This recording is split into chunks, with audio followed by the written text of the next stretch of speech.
The fortune teller laid out the cards in front of Lady Baldwin and said that she had never met a person with such great luck. The fortune teller assured the young lady that fortune loves her so much that a simple sigh can bring her mountains of money. The woman showed the young lady cards that indicated that all the riches of the world were flowing to her. The girl laughed and said that she already had a lot of money, and she was doing fine. The laughter was interrupted by the fortune teller, sadly saying that the young lady was in for a complete disappointment in love. The fortune teller suggested that all the luck in amorous affairs had moved to the financial sphere. The lady was indignant that this was impossible because she was already engaged and the marriage was not at all of convenience. She sincerely loved the groom and he loved her. The woman confidently said that the girl's happiness would soon collapse and added that she would not take payment for the session today. Then, smiling mysteriously, she said that if today's prediction came true, the young lady would repay her in full. Returning to the castle, Lady Lily Baldwin thought that the fortune teller's words could not be true and the engagement would not be broken. Lady Lily understood that the words of the fortune teller were haunting, the word shadow. They could only be gotten rid of by seeing Richard's face. Near the castle, the girl saw an unfamiliar carriage, and inside the mansion, servants who resembled madmen were waiting for her. They blocked her way to Richard's chambers and shouted that Lady Lily was not allowed to enter it under any circumstances. When she opened the door, she saw Richard in the same bed next to a naked brunette. When someone entered the chambers, the guy did not turn around, angrily strained through his teeth that he had asked not to let anyone in. He heard someone gasp loudly and then turned around to see Lily in front of him in tears. Richard hastened to explain to her that the bride had misunderstood everything. It was just that his sister's guest had accidentally spilled juice on her dress. The guy moved towards Lady Lily and began to shake his head, adding that because of the spilled drink, the poor thing had to take off her clothes. Richard clung so close to the young lady that he pressed her against the wall and snidely said that although she was a bride, she should not enter unannounced. The guy smiled and concluded that the girl needed to work on her manners because she burst into other people's chambers without knocking. Richard led Lily out into the corridor and asked how she could start behaving appropriately. The girl sobbed from the realization that her fiancé had reprimanded her. This incident confirmed the idea that luck in love had left Lady Lily. Lady Baldwin was born into a family that was famous for its wealth, but with the arrival of Lily, the financial situation of the family became even better. Any business that the Baldwin family started ended in success, and one day they received a huge inheritance from a distant relative. In all competitions, contests, tournaments, she always won. She was so lucky that when little Lily left the house penniless, she found a few gold coins on the sidewalk. Previously, her life was perfect because Richard, the first love, promised to get married, but their relationship was never perfect. For some time, Lady Lily was secretly in love with Richard and considered him her fate, the only love of her life. The girl made a lot of efforts to achieve an engagement, but even then, she did not stop trying to be perfect for Richard. When she learned that he liked kind and open girls, Lilia became sociable. A smile did not leave her face, only Richard did not pay attention to it. The girl hid her character, her hobbies, her real self, and her fiancé took it for granted. Lady Lily believed that one day she would find happiness with her beloved because she had done so much for him, but he betrayed her. She realized that all this time she had endured a bad attitude towards herself and wasted time on her fiancé, a blockhead and a boob. Lady Lily remembered that Richard only came into her life when he needed money. The girl concluded that she would no longer put up with this and decided that the first thing to do was to break off the engagement. Suddenly, the young lady remembered the fortune teller that she had said that she would not take money for the prediction, but if it came true, then Lily would pay her in full. The girl concluded that she needed to go to the bank, then opened her wardrobe and realized that the wardrobe also needed to be updated. All the outfits were selected in accordance with Richard's taste and preferences, but none of the dresses pleased Lilia personally. Lady Lily's room was knocked by the knights, Francis and Malik, who were serving the Baldwin family. The knights vied with each other to say that they were very worried about the lady. They had not seen her for about a month and she had lost so much weight. The girl apologized for making her worry and asked embarrassedly what was wrong with her older brother and parents. Malik said that they were away, and Lady Lily decided that she needed to apologize to them, because of Richard, she did not pay attention to them. The girl announced to the two knights that they would have to go out of the castle with her to solve several cases. On her way, the young lady met the enthusiastic glances of passers-by who admired the beauty of Lady Lily from a well-known exorbitantly rich family. After finishing a walk through several shops, the girl informed Francis and Malik that they needed to look into another place. When the front door to the dark shop creaked, the woman in the robe said that she had not yet opened. Then gold coins fell on the fortune-teller's table from the bag that was on Malik's shoulder throughout his shopping trip. The woman was extremely surprised by this amount of money, and Lady Lily explained that the fortune-teller was right and received a decent payment. Then the girl sat down at the fortune-teller's table and asked to look at her luck in love again. Having made a spread for Lady Lily, the woman noted that it was the first time she saw the fate of a person change so dramatically in 1 month. The fortune-teller added that the cards promised the girl a new love with some young aristocrat of noble origin. Immediately, the girl asked if he would cheat. The fortune-teller replied that the cards could not show this. She added that this love is just another cycle of the mistress's fate. The fortune-teller recommended that the young lady go to the West today so that something good would happen. Lady Lily went to another clothing and accessories boutique, indicated a few things, and said that she did not need them. Then she handed the sellers a check and announced that she was buying everything else in this store. Lady Lilia came out of the store very pleased and concluded that it was very pleasant to buy clothes that she liked.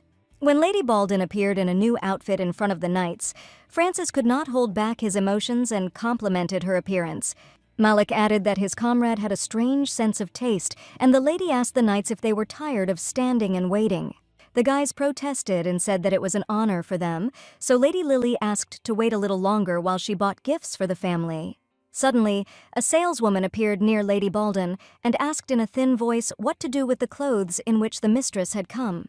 Layla's eyes flashed back to the memory of Richard letting her try on this outfit, claiming that it would suit her best. Lady Lily angrily said to burn these clothes, turned around abruptly and got into the carriage. Choosing a box in the store, Lady Baldwin concluded that there was nothing suitable for a gift among the goods. The girl thought that because of the meeting with Richard, she did not communicate with her family and ignored their warnings about the groom. Lady Baldwin thought it would be a good idea to apologize to her parents and brother with gifts. She looked at the goods in this shop with contempt and realized that they were not worth the price, since they were poorly made. The door of the store opened, and a young guy of pleasant appearance entered. Lady Lily immediately thought in her mind how charming this guy was, only somehow sad and stern. The gentleman said that he wanted to buy something for a gift. The saleswoman offered him a box that Lilia was examining. The saleswoman called the product a high-quality masterpiece and announced the price, which was twice as high as the original. Lady Lily was shocked by such a scam and thought that only a fool would buy such a low-quality product. Suddenly, the young man said that he was buying a box. Then Lady Lily mentally called him a blockhead. The saleswoman was happy with this turn of events and offered the guy another box because it is a trendy product. Then the woman offered the compliant buyer another product because it has been very popular lately. When the saleswoman said that the client was lucky because today these goods are sold at such a price, Lady Lily could not stand it. She snatched the box from the woman's hands and said that a minute ago she had seen a different price tag on the product, and it was half as small. Lady Baldwin thought that perhaps she had intervened sharply and impudently, but this gentleman did not even refuse a single offer. The girl admitted to herself that she recognized herself in this soft guy. He would also be given, and he would cry at night. Unexpectedly, in a loud voice, the saleswoman said that the price was actually set by the owner of the store. The woman standing behind the counter clarified that the product with this quality is quite consistent with the named price. The saleswoman suggested that the indignant young lady was just sorry for the money and asked if she should offer something cheaper. Lady Baldwin listened with an unshakable face to the attempts to tease her with money, then called Francis. After a while, an obese man ran out of an inconspicuous door and hastily handed over the sales contract to the saleswoman. He handed the papers to the woman and said that there was already his signature, only she was needed.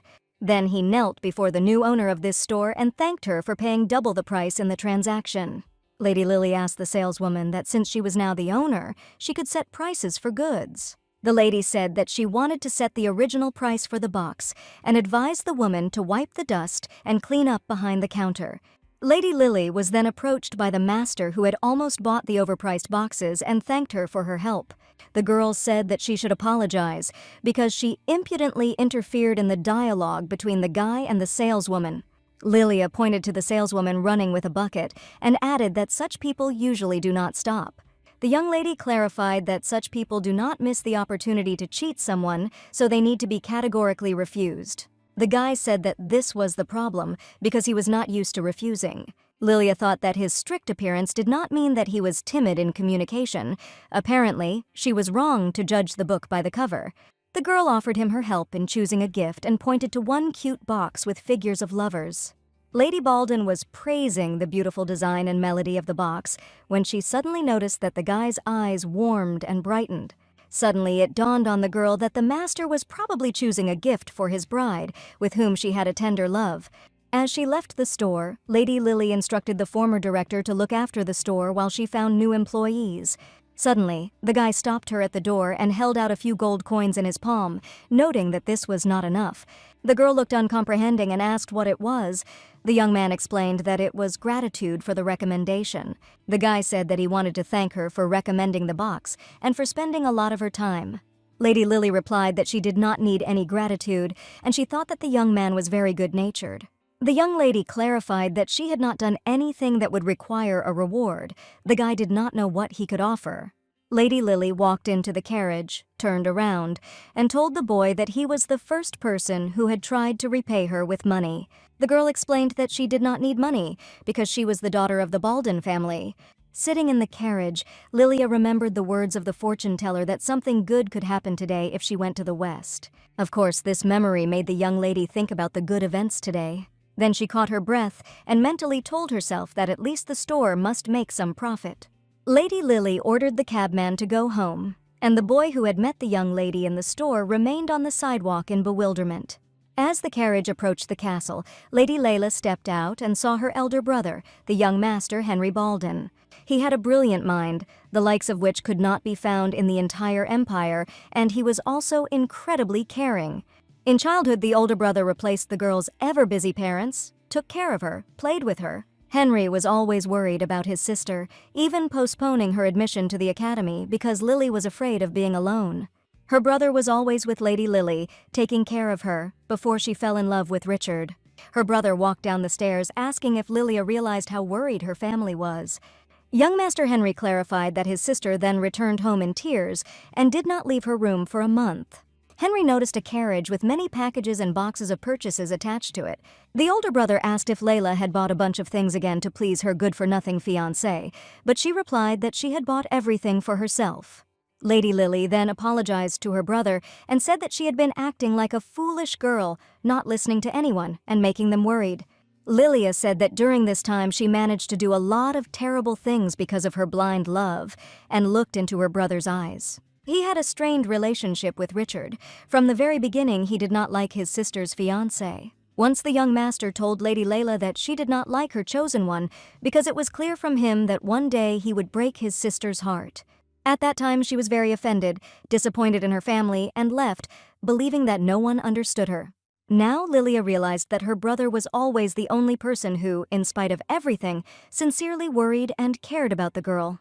Lady Lily smiled at the realization that because she was busy with her lover, she ignored the love of her family and herself. The next day, Henry was talking to his sister in the living room and asked what had happened a month ago.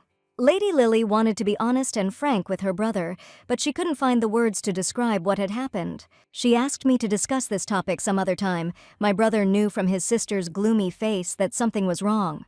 Henry asked if Richard had done anything, and added that he tolerated him only because his sister felt sympathy for him. The guy suggested that Lilia would now begin to defend her fiancé, but the girl answered in the negative. She explained that her brother's words had come true. Richard and Lilia had a serious quarrel. The girl did not want to talk about it right away, since she had not yet made a final decision. Gathering her thoughts, Lily announced that she wanted to break off the engagement. Henry was shocked by his sister's decision. The girl said that there was nothing difficult about it, because the Baldwin family took care of all the preparations for the wedding. Lilia explained to her brother that she had quarreled with Richard and was sure that she would be unhappy in her marriage if she got married now. She said that she wanted to suspend preparations for the wedding. Henry had nothing against it. My brother said that in this case he would have to ask permission from the Marquis, and he had already risen from the sofa and was about to go. His sister stopped him and said that she wanted to talk to Richard and his parents personally. Then her brother sat down and Lily thought that this was some kind of awkward conversation because she had not communicated with Henry so openly for a long time. The girl remembered that she had prepared something for her brother. When he opened the gift, he saw a box with a cute design.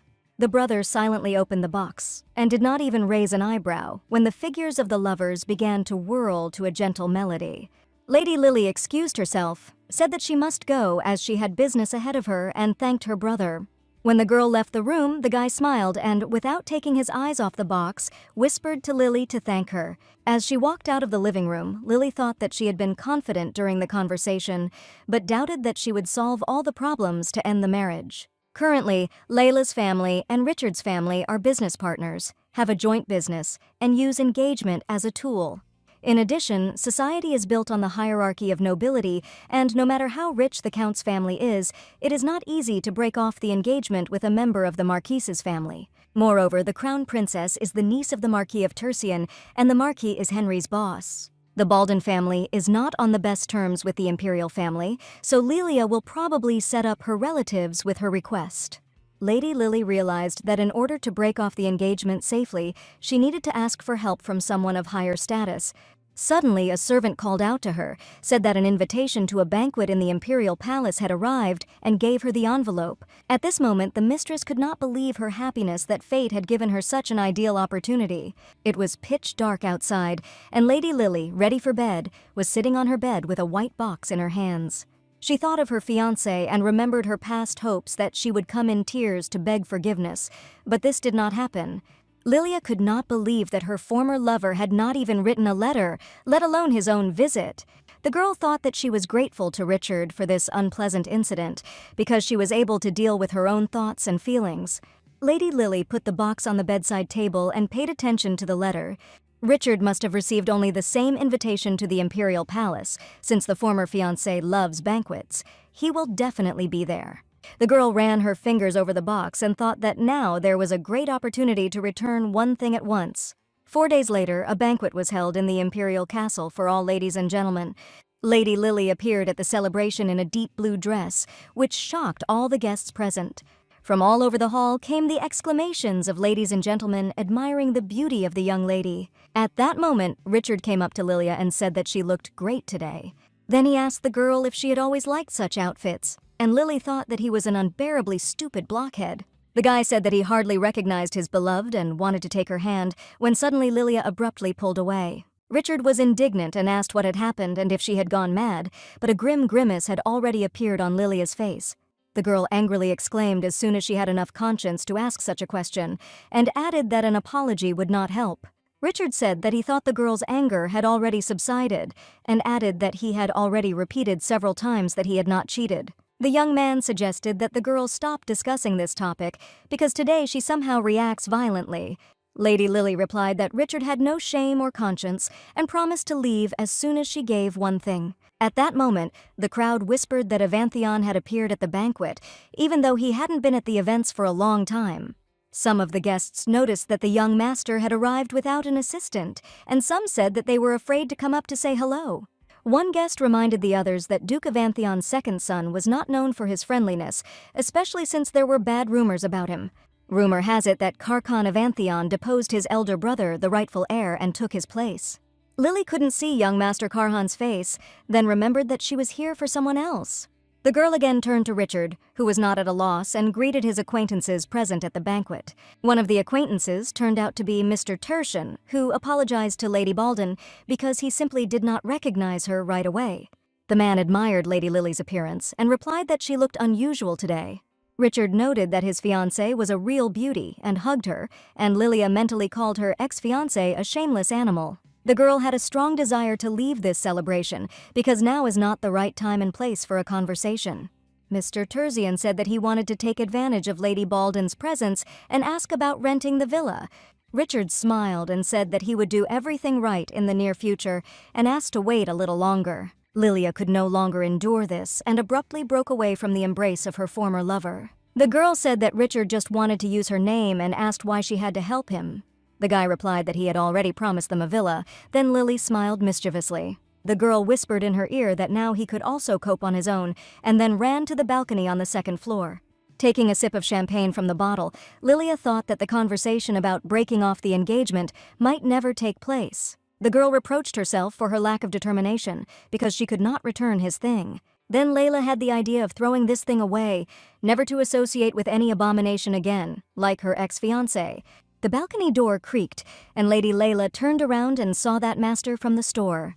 The girl could not understand why he was there, and how he ended up at a banquet in the Imperial Palace. The young man from the store, who could not refuse the saleswoman, was also surprised to meet the lady who helped to choose a gift. The guy admitted that he did not notice that there was someone here because he was in a hurry, asked for forgiveness, and promised that he would leave immediately. The lady stopped the master, assuming that something had happened to him, and added that no bad things would happen if he stayed. The girl had the thought that the guy was incredibly handsome in the sunset, only he had a too angry face. The guy looked quite threatening, as if he was in a bad mood, which made Lily feel uncomfortable. The gentleman apologized for the last time, then the girl guessed that he was apologizing for giving her money in the store. The young man said that he had made a mistake, because then he did not think that it could upset the girl. She thought that her expectations were justified because the guy turned out to be very honest, but he should not regret that incident. The young man said that he considered it necessary to thank the girl for her help, because good is never free. Lilia replied that it was just a favor. She thought what a difficult life he had if he had never accepted help for free. The master looked at Lady Lily in bewilderment. She replied that she was not his maid or subordinate. The girl explained that she did not need to pay money and reward. The guy said that he would remember it from now on. There was an awkward silence on the balcony for a moment, which Lady Baldwin decided to break by asking what the master was running from. Noticing some embarrassment on the young man's face, the girl suggested not to answer if he did not want to. He explained that one girl wants to get engaged, so she pursues her, and the young man feels out of place because of this. Lady Lily sighed sadly and said that such circumstances sounded discouraging.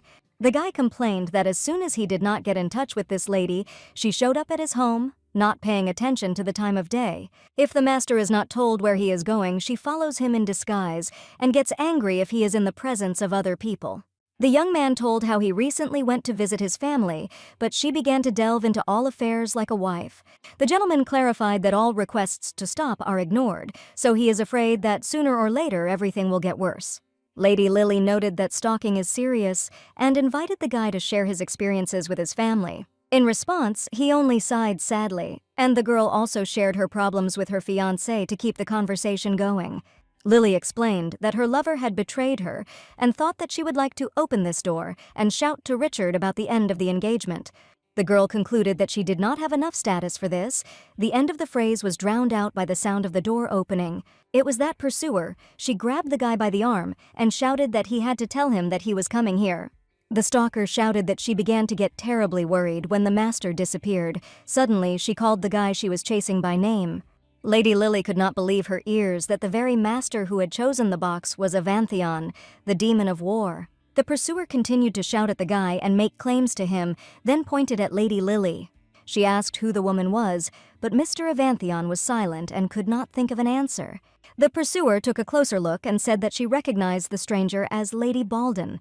Lilia could not boast of the same, because no matter how hard she tried, she did not recognize her pursuer. When the stalker grabbed Avantheon's arm and shouted that she would not give it to anyone, Lily realized that she had to run away from here as soon as possible. Lady Lily mentally concluded that getting involved in such a provocative situation would not do any good. The girl smiled sweetly and said that it was time for her to return to the hall, but the pursuer blocked the way. She asked if the lady was going to leave quietly after flirting with someone else's fiancé. The dark-haired girl introduced herself as Karkan's fiancé, Stella Delot. Lady Baldwin remembered that the Non family had long been in hostile relations with the Delot family. The incident with the design of the carriage is the most memorable of all the unpleasant situations associated with Delot. Lilia recalled that a few years ago her family launched luxury carriages for sale, but the design was stolen. It was necessary to quickly develop a new design. There were many disagreements, but the final choice was up to little Lily. Thanks to the trust of the parents, it became possible to implement the ideas of their daughter. At the same time, Delata presented his crew with a design stolen from Balden, but the newspapers wrote that they had been working on it for several years. Lilia remembered that after the presentation of the carriage with the stolen design, the Balden family's idea of selling carriages collapsed. Stella was the only daughter of the Delat family, but recently she has changed a lot. She has lost a lot of weight. Lady Lily thought that she had always avoided political arguments because they were boring, but not when it came to her enemy. Stella irritably asked Layla what she was doing on the terrace, but Lady Balden replied that she did not understand what she was talking about. The dark-haired girl began to shout that Lily was in the same space with a man who belonged to Stella. She said she knew the tricks Lily used, and Lady Balden was worth why the dark-haired girl was so unsure of herself. Lilia added that if Stella had been confident in herself, she would not have suspected everyone around her without reason. The dark-haired girl was struck by Lady Balden's impudence, and she clarified that Stella broke into someone else's resting place without evidence. Lilia remembered how a month ago she caught her fiancé cheating, and snidely clarified that Stella did not catch them kissing, but already suspects. Lily laughed, sarcastically calling Stella the bride and adding that almost nothing was known about her engagement. Lady Balden asked why Lady Delat was so worried and suggested that she simply didn't trust Evanteon. Lily said that in that case she could understand why Stella had burst in so suddenly. The dark-haired girl glanced sideways at Evantheon and began to babble that this was not so, that Lily was just exaggerating. Lady Stella looked into Karhan's cruel face and asked if he was angry with her. Lady Balden periodically added fuel to the fire, saying that it did not seem that the bride trusted her groom. Then the dark-haired girl fell to her knees in front of her lover and shouted that she would leave first, and she was very ashamed. Lady Stella shouted that it was absolutely not because she did not trust the young master and ran away. When the dark-haired girl disappeared from sight, the young man looked at Lady Lily in surprise. With a straight face, she asked if the young master had expected her to stand silently when she was provoked into an argument. Karkan noted that Milady behaves very confidently and added that she is jealous. The girl at first thought that this was sarcasm. She could not believe that the sole heir of Evantheon, known among the upper classes of the nobility, was jealous of the count's daughter. On the contrary, the person who should be more in himself than anyone else is Karkan Evantheon. The guy clarified that this is definitely not enough, because he himself understands that he will not make a worthy heir. Karkan explained that he was aware of what was being said behind his back, that he was cruel and ruthless, that he was able to destroy his brother and become the heir. Lilia was surprised by what was said, because when she first met the guy in the store, she had a positive opinion. Her opinion differed from the rumors. Karkan seemed to be a well-mannered person who did not even hint at his high status. During the girls' quarrel on the terrace, he resembled a cute little teddy bear that was stuck between two giants. Lily lowered her eyes sadly, for she thought that, unlike the young master, she was making a mistaken impression. Suddenly, the guy asked if his girlfriend was afraid. She asked in an ununderstanding tone to clarify why she should be afraid. Karkan began to explain that other people thought he was bad. Lilia interrupted and said that it did not matter at all what others thought. Looking at the young master, the girl thought that no matter how stern he looked, she had been able to read his face in that time. Lady Lily turned to the young man and asked if she had correctly guessed that he had not been angry before, but was just excited. Karkan was amazed at such insight. Lilia apologized and added that she had a good sense for such things. The guy admitted that she was the first person who immediately correctly understood his feelings. The young man nervously fingered and explained that he was used to misunderstandings because he spoke little and rarely kept up a conversation. He assumed that the reason was that his face was quite terrible. At this moment, Lily was almost speechless from shock. She thought that if his face was considered terrible, then there would not be a single person left in the empire whose face could be shown. The girl asked why he thought so, and joked to herself that because of the perfect face, the guy was probably confused with a mannequin. The guy replied that people freeze when they see his face, and suggested that this is because of negative rumors. Lilia tried to help him, suggesting that he smile more often so that his face softened. Karkan tried to smile, and Lilia concluded that the situation was really deplorable. The girl thought that the guy did not need to change because he was of high status, but if people knew his real one, they could underestimate him. Lady Lily looked at the serious guy and thought that keeping his appearance might be beneficial. The girl regretfully concluded that even if the rumors were true, no one would tell him about it because of his social status. Having mentioned social status in her speech, a brilliant idea came to her mind on how to dispel the rumors because of which the guy is afraid. Lily approached the guy and said that she would help him, and in return he should make a deal with her. The girl said that by uniting, they would be able to break off the engagements that aggravated them. The young man did not understand what kind of deal Milady was talking about. She said that she wanted to get rid of her fiancé. Lilia suggested that Richard also did not want to tie the knot with this stalker. The girl said that she had known Stella Delata for a long time, so she could safely say that her obsession would only intensify. She clarified that after the wedding, the crazy stalker would even watch how the young master breathed. The guy did not like the girl's words very much, but he tried to resist and said that everything was not so simple. Lady Lily said that she did not expect an answer right away and would give the guy time to think about it at his leisure. Leaving the terrace, the girl offered to meet in 3 days at 2 o'clock in the central clock tower on Rydson Street. When Lady Lily returned to the hall, she was surrounded by Francis and Malik and vied with each other to ask how everything had gone. The lady replied that the celebration was going well, but there were some problems, and looked at Richard with a menacing look. Francis asked what dared to interfere with the rest of his beautiful mistress, but Malik stopped him, saying that there was no need to arrange a showdown here. Lady Baldwin said that everything was fine, and there was no need to worry. She added contentedly that she had already taken care of her revenge. Then she looked at her ex-fiancé, laughing and talking to acquaintances, and smiled mischievously. The next day, Lady Lily woke up with a terrible headache and thought that she would never drink alcohol again. Thoughts of a terrible hangover were disturbed by the knocking of a maid, who said that Mr. Henry had ordered something to be handed over. She brought a tray with a bowl of puree soup into the room, and Lady Lily was very surprised by such an act of her elder brother. It seemed to her that there would be some awkwardness between them after their conversation, but Henry forgave his sister and continues to take care of her. The lady asked the maid to convey her words of gratitude to her brother and added that she had enjoyed the food very much. The girl thought that apologizing to her brother was a good idea and suggested that she could get along with him as before. Then she mentally concluded that for the sake of her family, she would find a way to end the engagement peacefully. For this, she needed the status of Mr. Evanthion. If Lily uses Carcon as a shield, then even Richard will not dare to oppose Evanthion. In exchange for status, the Baldwin family will provide such wealth that the Delotte family could not even dream of. The girl thought that it was quite an equal exchange, so there was no need to feel guilty before the Delottes. Lilia stretched contentedly and thought that first she needed to get Carcon's consent, although making a deal on such terms is like winning the lottery. 3 days later, at the appointed time, a beautiful carriage stopped near the clock tower. Lady Lily sat in it, thinking to herself that there was about an hour left before the meeting, which meant that she would have time to deal with all her affairs nearby. In the carriage window, among the many people in the square, Lilia noticed a familiar figure. It was Mr. Carcon Evanthion. The girl at first thought that it was her imagination, because usually nobles come later than the appointed time. Lady Baldwin thought that the young master was an incredibly cautious person, and asked the carriage to stop to get out. As she got out of the carriage, Lilia sadly concluded that she would have to postpone her business.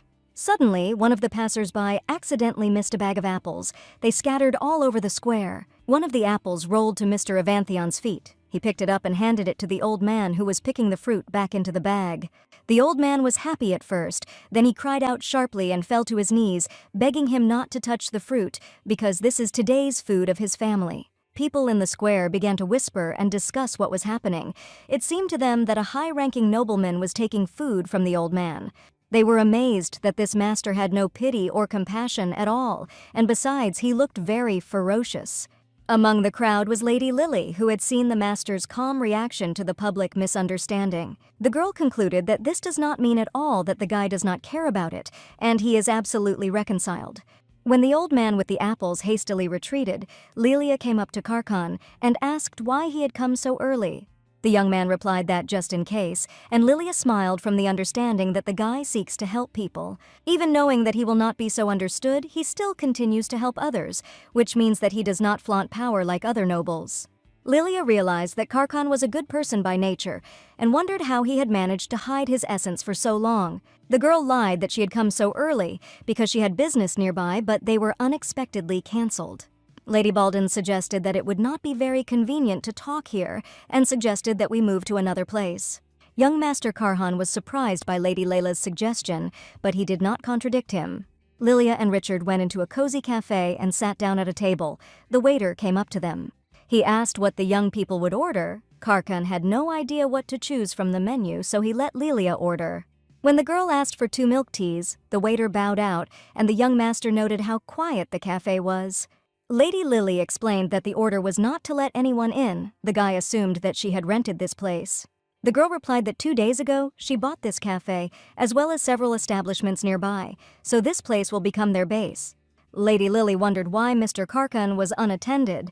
The guy hesitated and replied that he had urgent business. The young man replied that he did not need an escort because strangers were afraid to go to him and recalled the incident with apples. When the waiter put the ordered tea on the table, Lilia decided to go to the heart of this conversation and recalled her proposal. 3 days ago, Lilia offered the guy to make a deal, although he is less interested in it because his engagement is only being discussed. A second later, the guy said that in fact, he was there to inform the girl about his refusal. He explained in a sad voice that he would not be able to break off the engagement of his own free will, so he was forced to abandon the deal. The girl was shocked by the guy's words, but although he said a refusal, his expression said otherwise. Lilia asked if the guy really had no intention of breaking off the engagement. He replied that his family was currently negotiating on the matter, and they did not want to cause problems. Lilia clarified in a serious voice that she was interested in the young master's own opinion, and not in extraneous reasons. His eyes widened in surprise that someone would ask for his personal opinion. The girl explained that this was Mr. Karhan's engagement, so it was logical that she wanted to know his opinion. She said that she would not insist on a deal if it was a guy's decision, then clarified whether he really wanted to get engaged. The young man didn't answer, then Lady Lily dared to suggest that he was putting up with something he didn't like. Karhan bowed his head and said that he doubted he would be able to make a decision on his own. Lilia added sugar to her tea and asked what the problem was. Karhan replied that he just didn't have the courage. The girl said that until recently she was also like that and could not make any decision. She always followed the opinion of others. Lilia admitted that she no longer wanted to live like this because she felt unhappy then. Karkan protested and asked what the others would say. The girl replied that they could criticize or point fingers. Lady Lily took a sip of her tea and added that there was nothing to be done about public opinion, but no one would live her life for her. The girl assumed that the guy was afraid. Her eyes lit up with excitement. She offered to say that she had fooled Mr. Karkan. Lady Lily assured the young master that if anything went wrong, she would take responsibility.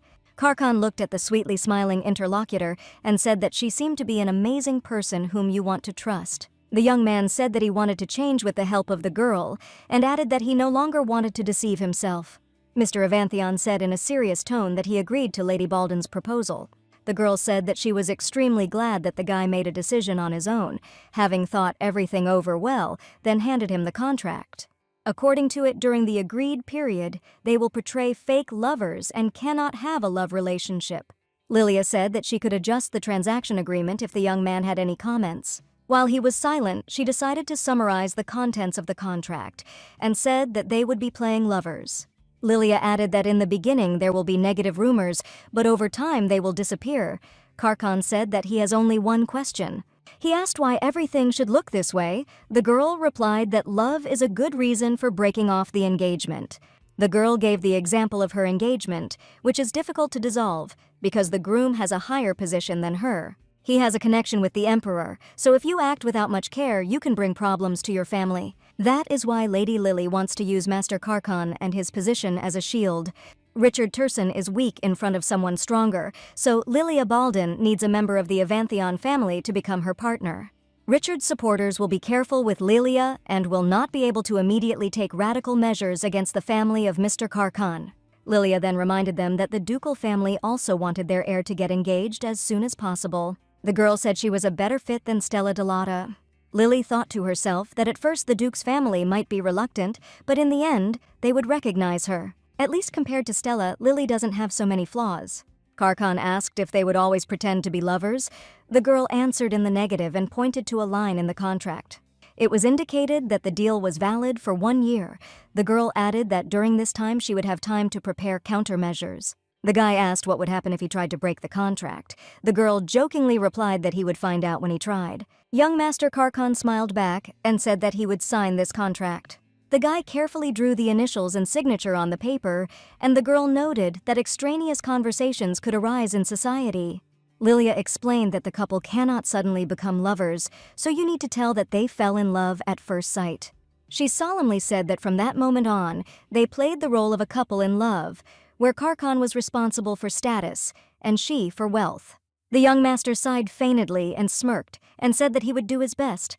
The Duke's son and the Count's daughter rejoiced at the conclusion of the contract, not knowing that their false relationship would thunder throughout the empire. The girl could breathe a sigh of relief because the contract was signed, but she looked at the interlocutor, admiring the delicious tea. Her heart skipped a beat at the thought that once people knew what a gentle character Karhan had, they would begin to underestimate him. In society, the guy was not understood. Lilia had the opportunity to use him as a shield, but her conscience did not allow her to do so. Lilia said that since the master had signed the contract, she wanted to help solve problems with misunderstandings due to appearance. Karkan was insanely surprised that Lilia remembered what he had said earlier. She replied that she could not forget because she promised. In her mind, Lady Balden thought that she would take care of those who approached Avantheon with impure intentions. The girl suggested that the guy go shopping and buy new clothes to change his style, then it would be easier for people to approach him. Karkan agreed. They went out of the cafe to the square where there were many shops. Lilia asked if he had any preferences. The young master replied that he did not, and the girl smiled and assumed that my lord had all his clothes in his wardrobe. Karkan was surprised, and Lilia thought that it was not difficult to guess this, because she had only met him in this color. Lady Balden reminded the Duke's son that there was a clause in their contract about the image of a couple in love, and asked him to go with her. Kahart was taken aback, but still approached the girl. Suddenly a man's voice was heard addressing Lily. Lady Balden turned around and saw her ex-fiancé being embraced by a brunette. Richard was confused and then pulled away from the dark-haired girl and chased her away, pretending not to know her. The former lover turned to Lilia with a request to talk. She was mentally indignant why this meeting took place today. The girl's face was distorted from the memory of the last meeting with her ex-fiancé. He chattered that he would make amends by making a gift. Richard asked not to think anything bad, explaining that he did not know what women love, and turned to this stranger for help. Lilia laughed in her mind and thought, what kind of gift could they be talking about if they were among the shops with men's clothing? The girl told her ex that they had been together for 5 years. He did not remember her tastes and asked for help from a girl she did not even know. Lady Lily concluded that she had a superficial relationship with Richard and asked him not to strain himself so much again. She explained that all words would sound like empty excuses. An angry grimace came over the face of her former lover. He pointed to Lilia Karkan standing next to her and was indignant that she herself was good and was walking with some guy. Then the girl turned on the actress and said that it was an incredible coincidence because she just wanted to tell Richard something. Lily hugged Karhan Avantheon and introduced him as the man she loves. Richard couldn't believe it, because this guy can kill without batting an eyelid if he is offended. He is known as a killer on the battlefield. At the banquet, Richard was afraid to stare at Mr. Avantheon for more than 3 seconds, because according to rumors, he would slit his throat. Lilia's ex-fiancé could not understand how she managed to meet the ruthless heir of the Avantheon family at all. The girl happily reported that the young people met at a banquet and fell in love at first sight. Lilia assumed that it was fate. Lilia asked if it was so. Karkan confirmed her words, and the lovers exchanged long and tender looks. Richard did not believe that his former lover was telling the truth. She replied that she was not lying, and added that she had clearly bored her fiancé lately. Richard felt that this was a lie because Lily could not love anyone else but him, especially a man known as an assassin on the battlefield. Richard mentally told his ex-lover that she used to smile like a fool when she looked at him. He knew that he liked him so much that he could ask her for anything. At the memory of this, Richard was very angry and thought that he would never give Lilia to another guy just like that. Suddenly, Lady Lily said that there was one thing she had to say at the banquet and asked to break off the engagement. Lady Balden said that she would send a letter with demands as soon as it was ready, then abruptly turned around to leave. Richard was furious and chased after Lily as she left, asking how she could do this to him. The enraged ex-fiancé was stopped by the hand of Mr. Karkan. At his stern gaze, Richard's legs buckled. He fell to his knees. Lady Lily intervened in the situation, who told her lover that it was not worth messing with this scum. She said that she was perfectly fine and invited the guy to go further with her. While Karkan and Lilia were walking down the street, the guy trailed behind the girl. This made her a little angry. She turned around abruptly and asked if the master had forgotten again that it was necessary to walk next to her. The girl said that she did not expect to meet Richard, and asked if Mr. Avanthion was very worried about this. He replied that he had acted instinctively and did not realize how he was moving, because Richard reached out to Milady. The girl thanked my lord for his help, then smirked and added that he would do well to practice. Mr. Karkan asked if everything was really so bad. Lilia replied that it was very good for the first time. Richard even fell for it. The girl looked at the young master and thought that Richard's appearance was quite unexpected for him.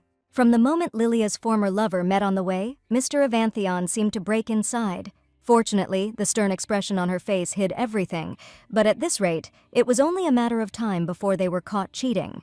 Lady Balden wondered how the young man had managed to hide his true character until now. Stunned with anger, Richard needed to pour out his grief with strong alcohol. He sat at the bar and called Lilia a who brazenly deceived him because she could not love anyone else but him. Staggering from the whiskey he drank, the guy continued to walk the streets and repeat to himself that he was the only savior for Lilia. Richard thought that he was the heir to the noble family of the Marquis of Tercian, and that his father held a high position in the imperial palace. And the palace itself had long become akin to a sandbox for him, but one ordinary day his life changed. He saw a girl in the garden who had fainted and called for help from a doctor. The next day the stranger met Richard in person. She turned out to be the younger sister of the Balden family of counts. The guy could not understand why she had come. Richard wondered if she had come with gratitude or with an offer to keep in touch after the incident. He glanced at the guest and realized that she was not to his taste. The girl waved her hand to call the knight who accompanied her. He placed a tray on the table with many caskets. Lady Balden said it was a reward for saving her life. When Richard opened them, he saw a lot of precious jewelry with golden stones. The guy was dumbfounded by what he saw, pointed to one of the boxes and asked if it was a necklace that costs as much as 3 magazines. Having received a positive response, Richard noted that the Balden family was able to reward him so much for calling the doctor to their daughter. The young man concluded that he had to get a generous girl from such a rich family. From that moment on, the search for information to win the heart of Lilia Balden began. Richard pretended to meet her by chance. He pretended that the tastes coincided with the preferences of the girl, and now, after a few months of effort, Richard achieved his goal. Lilia finally admitted that she and her boyfriend have a lot in common, and they get along well with each other. The guy managed to deceive an innocent girl, and they became a couple and then got engaged and were one step away from the wedding. But being young and rich, he could not just devote himself to the only girl for the rest of his life. Realizing this, Richard began to lead a nightlife, enjoying visiting bars, taverns, restaurants, and the red light street. The money that Lady Lily gave to her fiancé was enough to relax, entertain, and win the favor of various women. Among this flower garden, the guy even managed to find a permanent partner who fully corresponded to his tastes. But one incident ruined all the fun. The good-for-nothing groom realized that he was to blame for this situation, but tried to hush everything up as soon as possible. The best way out of this unpleasant situation was to blame the bride. Perhaps she became sad and offended. The guy knew that Lady Balden loved him so much that he could not live without Mr. Richard, so there was no reason to worry. But things turned out very differently when she hugged another guy and declared that this was the person she loved. Richard was drinking and languishing from the hopelessness of this situation. Suddenly, he thought that perhaps he would be able to win Lily's favor again. The guy looked at the girls sitting at the next table and thought that it was necessary to arouse jealousy. Suddenly, Richard realized that Lilia was trying to make him jealous by showing a happy look with another guy. Richard smirked because Lilia had a good idea to provoke her fiancé. Then his task was to console her accordingly. At the same time, Lady Balden was returning to her parents' castle, accompanied by knights. Frances asked if the mistress was okay. She realized that the guy was getting towards something and asked what exactly he meant. The knight said that he had wanted to ask from the box shop if Lady Balden thought that Mr. Avanthion was a dangerous man. The girl replied that she didn't think the young master had made such a bad impression and added that she had already made up her mind. Lady Lily asked the knight not to worry at all, for he had neutralized and chased Richard away even better than she had expected. Tearing off the entrance doors to the castle, the girl informed Frances and Malik that everything that had happened today should be kept secret. On the main staircase, Lady Baldin saw her parents, Count Cliff, with tears welling up in her eyes, and Countess Violetta. A moment later, Count Baldin ran down the stairs and shouted that he was glad to see his daughter because he had not had time to see her before she left. The man ran up, was indignant at how the girl had lost weight, then asked why she had not left the room for a month. The Count still did not calm down, hugged his daughter, examined her, patted her cheeks and asked if she ate enough, what and how much. The interrogation was interrupted by the Count's wife, who invited Lilia and the Count to go into the living room to talk. Entering the living room, the girl whispered to her father to sit next to her. Violetta Baldin asked what had happened between Lily and Richard. The woman sternly said that the wedding was coming soon, and it was unacceptable for the bride to lock herself in the room because of a small quarrel. The Countess said that it was okay to make a scene once or twice, but to start a conflict again was too much. She asked the girl what she was thinking about, and Lilia thought about whether she should admit now that her fiancé was having an affair. The girl sadly concluded that she could not do it yet, because if her family found out, they would want to meet Richard. Lady Lilia has just made a pact with Mr. Avanthion, and now she cannot stand up to the Tertian family without preparation. The girl loudly announced that she wanted to talk in the presence of the whole family, including her older brother. Then she turned to her mother and father and sincerely apologized for creating problems for them with her scenes and tantrums. Lady Lily thought that she would have to apologize to her parents more than once and shouted that she demanded a break in the engagement. The parents were shocked by what she heard, but their daughter added that it was not just a whim, but a necessity. The Countess smiled and asked if Lily was really all right now, if the things Henry was telling were true. The girl was embarrassed, but replied that everything was fine, she just fell in love with another person. The Count and Countess rounded their words over the news, and then turned away to exchange indignation. They came to the conclusion that it was necessary to allow their daughter to speak out, and restrainedly asked who her chosen one was now. After a moment's silence, Lady Lily decided to recite the name of young Master Karhan Avanthion. Hearing this name, the parents turned white with horror. Then Count Baldin's heart ached sharply. Meanwhile, the Duke's son appeared in his family's castle. With his new appearance, he frightened even the servants. The young master sneaked to the mirror to admire the new image. The guy concluded that the appearance had indeed become more pleasant. Karkan recalled that Lilia asked to come to the next meeting in these clothes, and she also mentioned facial expression training. The young master tried to smile broadly, but the mirror cracked. The guy concluded that the plaster statue would do better. Karkan recalled a moment from his childhood when he tried to smile, but she shouted that he should never do it. Once his bird died from something, the boy came to complain to his mother, but she shouted that she did not want to see him. The Duke's son decided not to plunge into sad memories and concluded that he wanted to be just like Lady Baldin. But one must think at first she behaved strangely, came to him first and offered free help. She was upset when he paid her money and then offered to make a deal, showing her a new opportunity in life. Previously, the Duke's son thought that his opinion did not matter. The right offense was to follow the expectations of other people. Deep in his heart, an inexplicable disappointment was brewing. The guy didn't know if he would go with the flow or wander aimlessly. It was at this confusing moment that a snow-white hand was extended to him. Within the young master, a desire awoke to change and become like Lady Lily. Thesion Hervin entered Mr. Karhan's room and apologized for his long absence. Suddenly, the dark-haired boy's eyes widened sharply, for he saw a new image of my lord. Mr. Karkan panicked, then asked if his clothes looked ridiculous and stupid. Thesion protested. He recalled that he had previously agreed with the Duke's son that the young master would wear only black clothes. Thesion explained that this is how you can maintain the intimidating image of an unavailable person in order to scare away all ill-wishers. The guy claimed that these people would take advantage of the master if they found out about his good character. Thesion rhetorically asked if Karkan had worn such a costume at the banquet and drew attention to the document with the seal. As he read, the dark-haired guy's indignation grew. He said that while he was away, the young master had been fooled. The green-eyed guy asked what the words on this paper about helping each other break off the engagement meant. Mr. Karhan mentally apologized to Lady Baldin for not being able to keep their deal a secret. The Duke's son began to explain the essence of the contract to him, but when Thesion heard about the contractual relationship, he cried out loudly. He shouted how dare Karkan make such an important decision during his absence.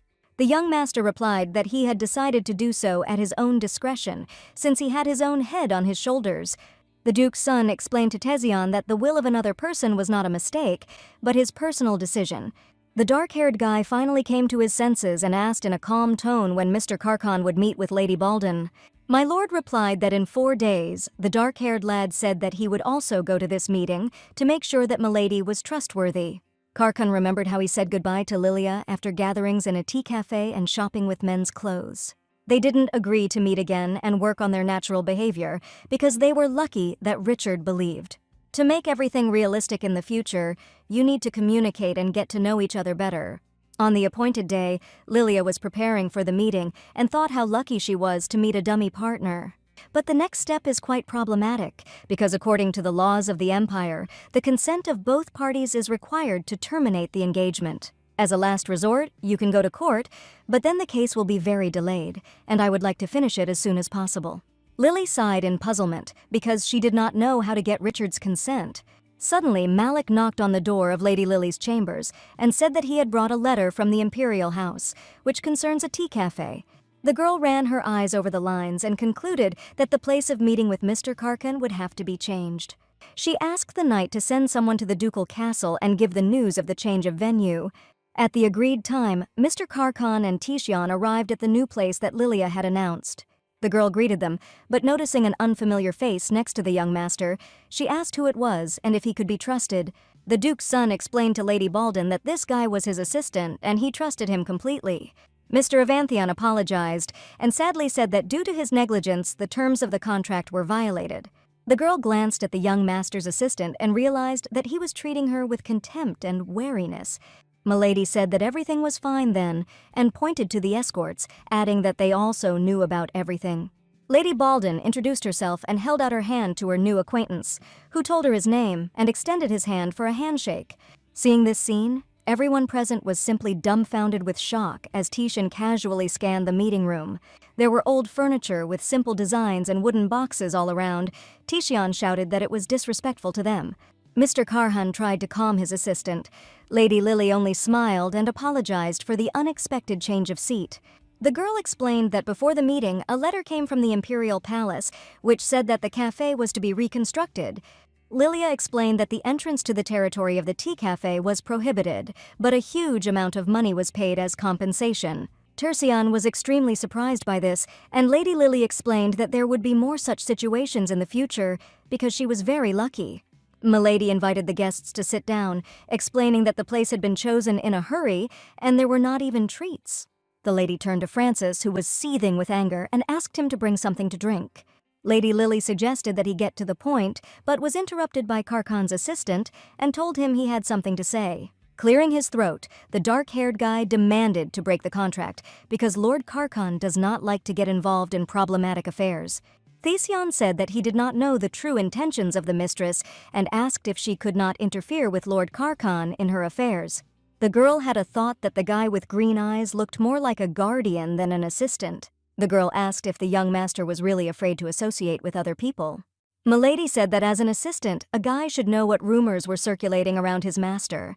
Lady Lily sternly asked if the request to break the pact was Mr. Evanthion's personal wish or if it came from Thesion. She thought she would understand if the assistant had made a remark on the contractual terms. The girl even understood if the guy asked the lord if he really wanted to participate in this suspicious business. However, he fears that the true nature of Mr. Evanthion will become obvious to those around him. Thesion uses rumors as a shield to build a wall between his master and those around him. Avoiding contact with other people will inevitably lead to isolation, which may seem like a good option. Lily thought it would be convenient now and asked loudly if his master really wanted to be alone for life. Lady Lily told me that the rumors and gossip would get worse, but the culprit would never deny anything, as he did now. The dark-haired lad felt like he was protecting Lord Carcon, a man he had met on the battlefield. He was someone who easily endured losses, and even in harsh conditions tried to take care of others. There was a moment when Thesion was left in the middle of the battlefield with a broken leg and thought no more. The enemy raised his sword over the wounded man to kill, but the Duke's son parried the blow. He was the only person who, risking his life, saved the life of a guy with green eyes. Therefore, when Lord Carcon became the Duke's heir, Thesion thought that all possible dangers for him should be stopped in advance. Suddenly, the young master touched the dark-haired boy's shoulder and thanked him for his concern. He announced that he had relied on an assistant for too long. From now on, he would make decisions on his own. Tears welled up in the assistant's eyes, and Master apologized if he was a bad boss and said that he was trying to change. Cheon couldn't hold back his emotions, burst into tears, and admitted that he was wrong, and everything he had done so far had been just for him. Francis happily announced that he had finally returned, but seeing the sad faces, he asked Malik what had happened. He explained to his comrade that their mistress had betrayed another person, and Cheon bowed respectfully to Lady Lily. She concluded that now it was definitely possible to move on to the main topic of this meeting.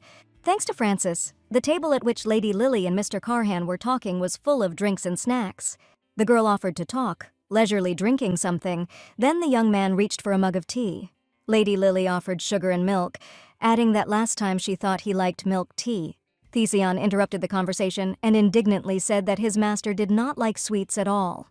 Lilia was very surprised, because with her own eyes in the cafe, she saw how Karkan enjoyed tea, looked at it and said that it was delicious. The girl said that was why she assumed that the young master liked sweets. The Duke's son timidly said that he loved sweets, which shocked Cheon. He indignantly asked since when his lord's taste preferences had changed. The young master replied that it was actually simple, no one had offered him anything like this before. Karkan's assistant shouted that this was unbelievable since he had served the master for many years, but it turned out that he did not know his tastes. Cheon asked Lady Baldin how she had found out, and she replied that it was all written on Mr. Evanthion's face. The dark-haired guy looked carefully at his master's emotionless face and asked Milady if she was joking. Instead of answering, Lady Lily laughed and said that since they were now on the same side, it was logical to tell more about the contract. Lady Lily said that she and Mr. Evanthion had agreed to be lovers for a while and to break off their engagement. Under the terms of the contract, as soon as everything is done, the fake lovers will part honestly. Milady added that she had agreed to help Lord Karkan avoid misunderstandings that occur due to appearances. The young man concluded that he had misunderstood everything and mistakenly despised Milady at first, because many people approached the Lord with impure intentions. The girl said that she understood everything and was not offended, then added that today's meeting was in order to communicate. Milady added that this would help them play lovers more realistically. Then she asked Mr. Carhan if he had been in a relationship before. He replied embarrassedly that it never was. Cheon, Francis, and Malik turned red like tomatoes. From their reaction, Lady Baldin realized that no one in the room except herself had a relationship. The girl regretfully concluded that the acting skills of the master are no good because he cannot even smile normally. He is unlikely to be able to pretend because the range of expressions on his face is quite scarce. In this case, there is only one option left: to know each other very well. Lady Lily had a brilliant idea and suggested that Mr. Carhan go on a date. Walking through the streets of the city, Lilia saw random passers-by whispering. The girl understood them because she herself realized that she resembled a mother duck, and the guys following her were her ducklings. Milady wondered where to start, but for some reason nothing came to mind. On dates with their ex-fiancé, they sometimes went to a popular opera, and then they were sure to stock up on men's clothes. Lady Lily turned around and asked if she was right in thinking that Master was wearing the wrong clothes they had bought the last time they met. The guy was embarrassed and did not know what to answer, only threw an angry glance at his assistant. Milady suggested that the previous choice was too hasty and suggested going to boutiques with men's clothing. The young man agreed, and the girl said that first they had to agree to call each other by their first names from that moment on. Lady Lily laughed at Master Carhan's reaction and explained that it would make it easier to play lovers. The young man was so embarrassed that he began to resemble a large, clumsy teddy bear. The girl joked to herself that Cheon probably did not impregnate his master with strangers. Milady mentally assumed that the young master was so shy that he would scare off whomever he wanted. The girl thought that the rumors about the Duke's son were too sinister now, and she would like them to be moderate. According to Lilia, they should describe not only the shortcomings of his character, but also the advantages. Lady Baldin was haunted by one question: how to make sure that gossips did not consider the guy weak and soft. Mr. Carhan and Lady Lily came to the Easton Taylor boutique, which set fashion trends for the entire empire. This store is famous not only for the good quality of its goods, but also for its excellent service. Lilia often visited here with Richard. Therefore, she was not at all surprised when sellers and consultants of the boutique lined up in front of her with greetings. The store manager also went to the sales floor to say hello to a frequent customer. The woman said that she was honored to see Lady Lilia and Mr. Richard in her boutique. But, having carefully examined the guy with whom the girl came, she was taken aback that in 10 years of work she had made such a stupid mistake. After apologizing, the manager decided to continue the conversation as naturally as possible and offered to consider new products made of ribbons. The woman then offered to help Lady Balden if she needed to pick up a specific product, but the girl refused. She smiled and said that she would look at everything on her own and at a slow pace. The manager nodded in response, wished a pleasant pastime, and joined the ranks of sellers and consultants. The woman whispered to the saleswoman that she was standing next to her, that the guy who came with a regular customer was some kind of strange. The saleswoman confirmed this and added that this buyer had an intimidating appearance in comparison with Mr. Richard. The manager replied that he did not look like an ordinary person and recommended to be careful with him. Lady Lily looked at many different goods and asked the Duke's son for his opinion on almost every one of them. The manager noticed this and thought how it was possible to ask something about clothes from a person whose expression did not change. The woman did not show it and continued to smile, and she herself examined the guy's face. It seemed that he wanted to kill someone. She felt that the expression on her face was too harsh for someone who was simply choosing men's clothing. Lilia held up a green jacket with orange inserts to Karkan and asked what the guy thought of him. He was silent. The girl added that she should not be shy because she wants to know his true tastes and preferences. Then the guy admitted that clothes with such a palette of colors seemed bright and overwhelming to him. The girl looked at the jacket with doubt. The girl explained that the outfit is considered fashionable and offered to buy it for the future because over time tastes may change. Unexpectedly, the young man said that clothes were enough for him and offered to choose something from the dresses for Milady. She was flattered that Mr. Evanthion had finally taken the initiative. The guy went to walk between the rows and carefully examine each product, and the girl was touched by what a concentrated face he had. Mr. Karhan approached Lady Lily with a dress in his hands and said that he had found something that would suit her, but he was not sure that he would like it. The girl was touched to the core because she realized that for the first time someone was choosing clothes for her. The ex-groom was especially enthusiastic about choosing only men's outfits exclusively for himself. Due to Lilia's long silence, the guy had the impression that the girl did not like the dress he offered. He embarrassedly said that he would choose something else. The girl protested, explained that she really liked it. Lady Lily clarified that these were not empty words, but the truth, and added that the young master had a keen eye. From what he heard, Karkan broke into a sweet smile. His cheeks turned pink, and he admitted that he had never been told such a thing. The girl was seized by excitement, and she offered the young man to change into what they had chosen for each other. The guy agreed. At the same second, the consultants ran up to the couple and asked to follow them to get into the fitting rooms. As Mr. Karkan walked away towards the fitting rooms, the girl thought for a moment, remembering his recent smile. Lady Lily had no idea that he was capable of making such a face. Suddenly, she realized that the more time she and the young master spent together, the more she would get to know sides of him. After a while, the young man came out of the fitting room in a shirt with a small cutout on the chest and a snow-white suit. Everyone present in the store rounded their eyes, looking at the guy. He asked in puzzlement what was wrong. Lady Lily replied that it was a great decision to choose this outfit because it fits Mr. Karhan perfectly. At that moment, he drew attention to the girl in the new dress he had chosen and noted that it looked incomparable on Lily. The girl thanked the young man and suggested that they move on, since they are done with their clothes. Lely Balden said that during the dressing she asked to pack all the clothes they chose. For some reason, Mr. Evanthion grinned and said that this time he would pay for all purchases. The guy told Lilia that from the very beginning of their acquaintance, he received something from her. Now he wants to repay for it at least once. The girl was embarrassed and timidly told the guy that the store belonged to her. Lady Lily added that from now on, he can use this boutique as his dressing room. At the exit from the store, the girl saw a poster depicting the suit that the ex-fiancé was wearing their last meeting. She asked if Mr. Richard came to this store without her. The manager replied that regularly. The last visit was 2 days ago. For some reason, this didn't make Lady Lily sad, and with a smile on her face, she headed towards the exit of the boutique.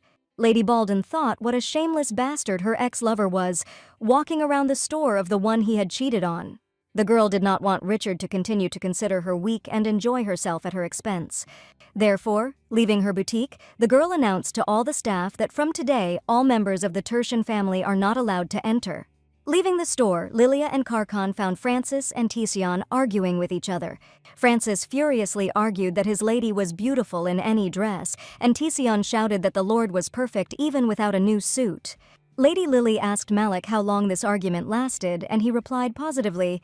The girl concluded that at least they had found something to talk about, and this would be useful to them, because they would have to meet often. Lady Lily clapped her hands to get the attention of her companions. She suggested that everyone go out for dinner, and everyone agreed. At the restaurant, Lady Lily handed Lord Karhan a menu and asked him to choose something to his liking. The young man studied the menu for too long. Lilia was surprised how a simple choice could take so long. The girl concluded that she was a little upset that even in such a situation, the young man was experiencing so many difficulties. Lilia thought that it was necessary to give him the opportunity to be in different situations and help him express his opinion without falling into a stupor. The girl asked how Karhan was doing with a smile. He replied that he did not have much success in this matter. Lilia replied that she just needs to train more often, and she also heard that massage to relax the muscles of the face helps. At the moment when the guy was trying to massage his neck, a waiter came up to the table and served the dishes that the couple had ordered. He put a plate of green salad on Milady and a plate of steak in front of the Lord. The girl said she had ordered a steak. The waiter apologized for the mistake, rearranged the plate with the steak, and asked who to put the salad to. There was no answer, but Karkan hesitantly raised his hand and, turning white with fear, barely audibly said that this was his order. The young master suggested that he probably needed more practice in communication skills. The girl said that maybe they should start practicing calling each other by their first names now. Lilia added that for the entire period of acquaintance, she was the only one who called Karkan by name. Suddenly the guy took a plate with her steak. He said he would slice it, and the girl looked at the Lord with admiration, cutting the meat into even slices. Lilia noticed that this dinner was like a real date. The girl thought to herself that she had not had such a thing for a long time. Karkan said that if this is called a date, then next time he will do much better. Then the guy turned to the girl and asked her to teach him, because he would try. Lady Lily smiled conspiratorially and suggested that she be called by her first name right away. Because of the Lord's unexpected request, he let go of his fork. The guy began to make only some sounds. Lilia laughed and said that apparently the young man would need a lot of practice even in this action. The girl clarified that there is still a lot ahead, smiling, calling a person by name. Lord Karkan sighed heavily and solemnly declared that he would do his best to succeed. After the end of the date at the restaurant, Lilia wanted to get into the carriage, but turned around because of Karhan, who asked if everything was okay today. The young man clarified that he assumed that his character could bring discomfort to the girl. The guy admitted that he would like to do everything possible not to cause unnecessary trouble during the contract. Lilia replied that if he continued in the same vein, he would definitely change soon. The girl promised to do whatever was required of her to help Mr. Avanthion. At the next meeting, she asked to carry the most useless thing, bought recently, preferably in a whole package. The young man asked why it was necessary. Lady Lily replied that she would explain when the time came. When the girl's carriage left, Thesion said that Lady Balden seemed to be a good person. Mr. Karkan smiled sweetly and confirmed the assistant's words, and Tishan could not believe that he saw his lord like this. The young man looked at his lord and realized that he had come to this meeting with the firm intention of revealing Lady Balden's true intentions. Cheon mentally noted that Milady had instead convinced him that she was the person who would betray Lord Karhan. The assistant informed his lord that a lot of unpleasant things await him in the future because the family would not approve of the changes. The greedy elders want to control Lord Karkan, and the Duke and Duchess try to achieve their goals using their engagement. Stella Delato was chosen among other daughters of noble families only because of the large amount of money her family had. People like the Duke and his wife will not tolerate Lord Karkan's willful actions. Thesion said that he needed to be well prepared for this, and Lord Karkan told him that his first priority was to find a place suitable for reading. The assistant asked his lord what kind of books he had in his hands. The young master replied that they were a gift from Lady Lily.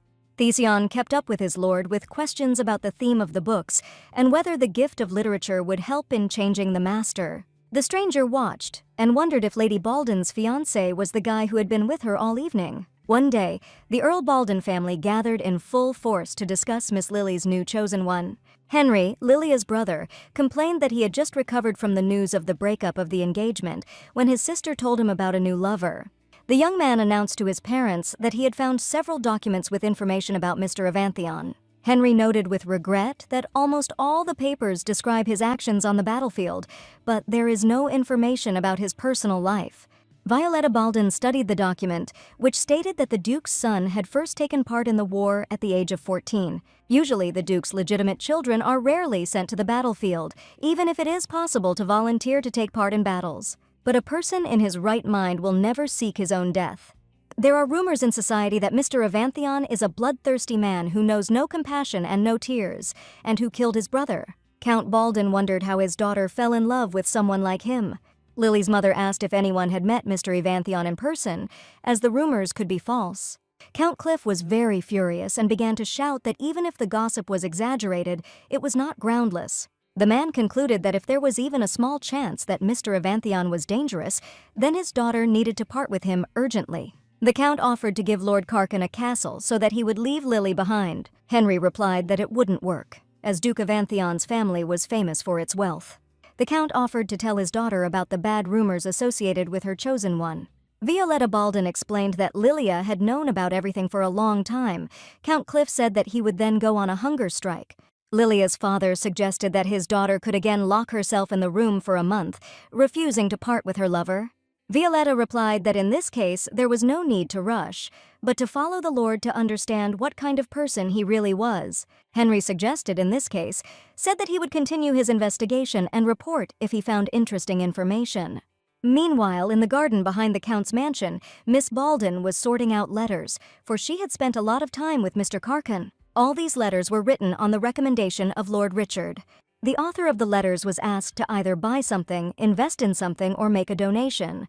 Lilia was annoyed that her ex-fiancé was still using her name. Leaning back in a chair from helplessness, the girl could not understand what to do to get rid of her ex-fiancé, who resembled a leech. The lady had not thought about it before, because she sincerely believed that she would become Richard's wife. But now she was tired of all this. She realized that she finally wanted to act on her own. She had a brilliant idea to start a business. The girl remembered how fun it was to watch her parents work and participate in their affairs as a child. She concluded that the conversation with her parents about starting her own business should be raised after the termination of the engagement. Suddenly, a servant called out to Lily and told her that gifts and a letter had arrived from the Marquisate of Tercian. The young lady read that Richard wanted to continue their last conversation and invited his ex-bride to talk to his castle. At the end, there was a postscript that the flowers symbolized his feelings. Lilia laughed, suggesting that Richard had both legs broken. The girl angrily informed the servant that she saw no other good reason not to come in person, but to ask for a visit to her mansion. Lily trampled on the bouquet, strained through his teeth that Richard had no feelings for her. As she left the garden, she shouted to the servant to burn everything her former fiancé had sent. Turning around, Lilia asked the servant to tell the messenger that if Richard wanted to meet, he would have to follow her terms. The girl looked at the roses engulfed in fire and finally decided that she would break off her engagement at any cost. 2 days later, Lilia finally came to the cafe to give Richard a document confirming the breakup of the engagement. At the entrance, the girl warned Francis and Malik that they could attack without orders if the Marquis's son did something bad to her. When Richard appeared and greeted Lilia, the escorts tensed, and their mistress said with regret that the meeting had taken place after all. She said that the pretext for the meeting was a paper of consent to break off the engagement and showed where the guy needed to sign. The young man grinned maliciously and said that although Lilia said that she wanted to break up with him, it was not so. He said that he did not believe her words about love at first sight, which arose at a banquet with Mr. Evanthion. The girl replied that she spoke sincerely, but it was up to the guy to believe in it or not. Lilia's words angered the guy very much. He suggested that the girl simply did not know the terrible rumors about the new chosen one. The girl clarified that she knew about everything. Richard laughed and added that Mr. Evanthion was called the Devil. The ex-fiancé confidently stated that Lilia is dating her lover without sincere feelings because she wants to cause jealousy. Richard said that this was a logical assumption. Before that everything was fine, in 3 months they would have become spouses. He added that Lilia Budden is his first love. From the very first day they met, he was sure that she was his destiny. Lilia sighed sadly and remembered that she used to think so too, because the person who saved her life turned out to be a soulmate. There were many reasons why the girl liked him. She considered him a person who saw through the wealth of her real.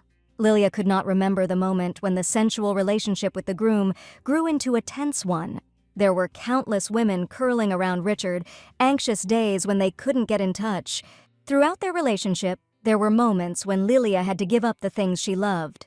Richard interrupted the girl's thoughts by asking if she remembered their first date and when they were admiring the flowers. But the girl sat motionless than a cloud and did not answer. Then Richard decided to move on to radical actions. He knelt down and said that he was out of his mind and had made a mistake, and added that this would not happen again. The former lover almost completely fell to the floor and asked to give a second chance. Unexpectedly, Lilia agreed. She pointed to the document on the termination of the engagement and said that first the guy needed to put his signature. Richard crumpled the contract and shouted that he did not agree to cancel the engagement, especially since he had already apologized. The guy shouted that Lady Baldwin would regret it very much, and asked if she knew about the gossip that was circulating in society about her. Lilia assured him that she did not care at all about outside dirty talk. Then she took a stack of copies of the document on the breakup of the engagement and threw it in the face of her former fiancé. Lily turned around abruptly and, leaving, said that Richard was the first to step on the path of infidelity. Miss Baldwin promised that things would be even worse if the guy continued to behave in the same way. Lilia promised that the ex-fiancé would beg for the breakup of the engagement. The guy asked if she really thought he would just sit back and watch. The girl told Richard to do as he pleased and asked him to stop selling her name because it was annoying. A few days later, Lily woke up and stretched quite a bit because she felt very rested. She suggested that the fact was that she had told the good-for-nothing fiancé everything that had accumulated inside. Suddenly, in the corridor, the girl met her brother, who said that she looked happy. His sister was surprised that Henry was not at work. The young man replied that he had a vacation. Lilia clarified that she was happy because she was going to meet Mr. Avanthion. She was immediately embarrassed because she remembered that she had not told anything about her new lover to her brother. Henry explained that his parents had told him in part, and his sister felt guilty for not discussing the topic with his brother earlier. She suggested that we have breakfast together one day to tell everything in detail. Henry promised to find time for this. Lily was very happy and said that she needed to go so as not to be late for the meeting.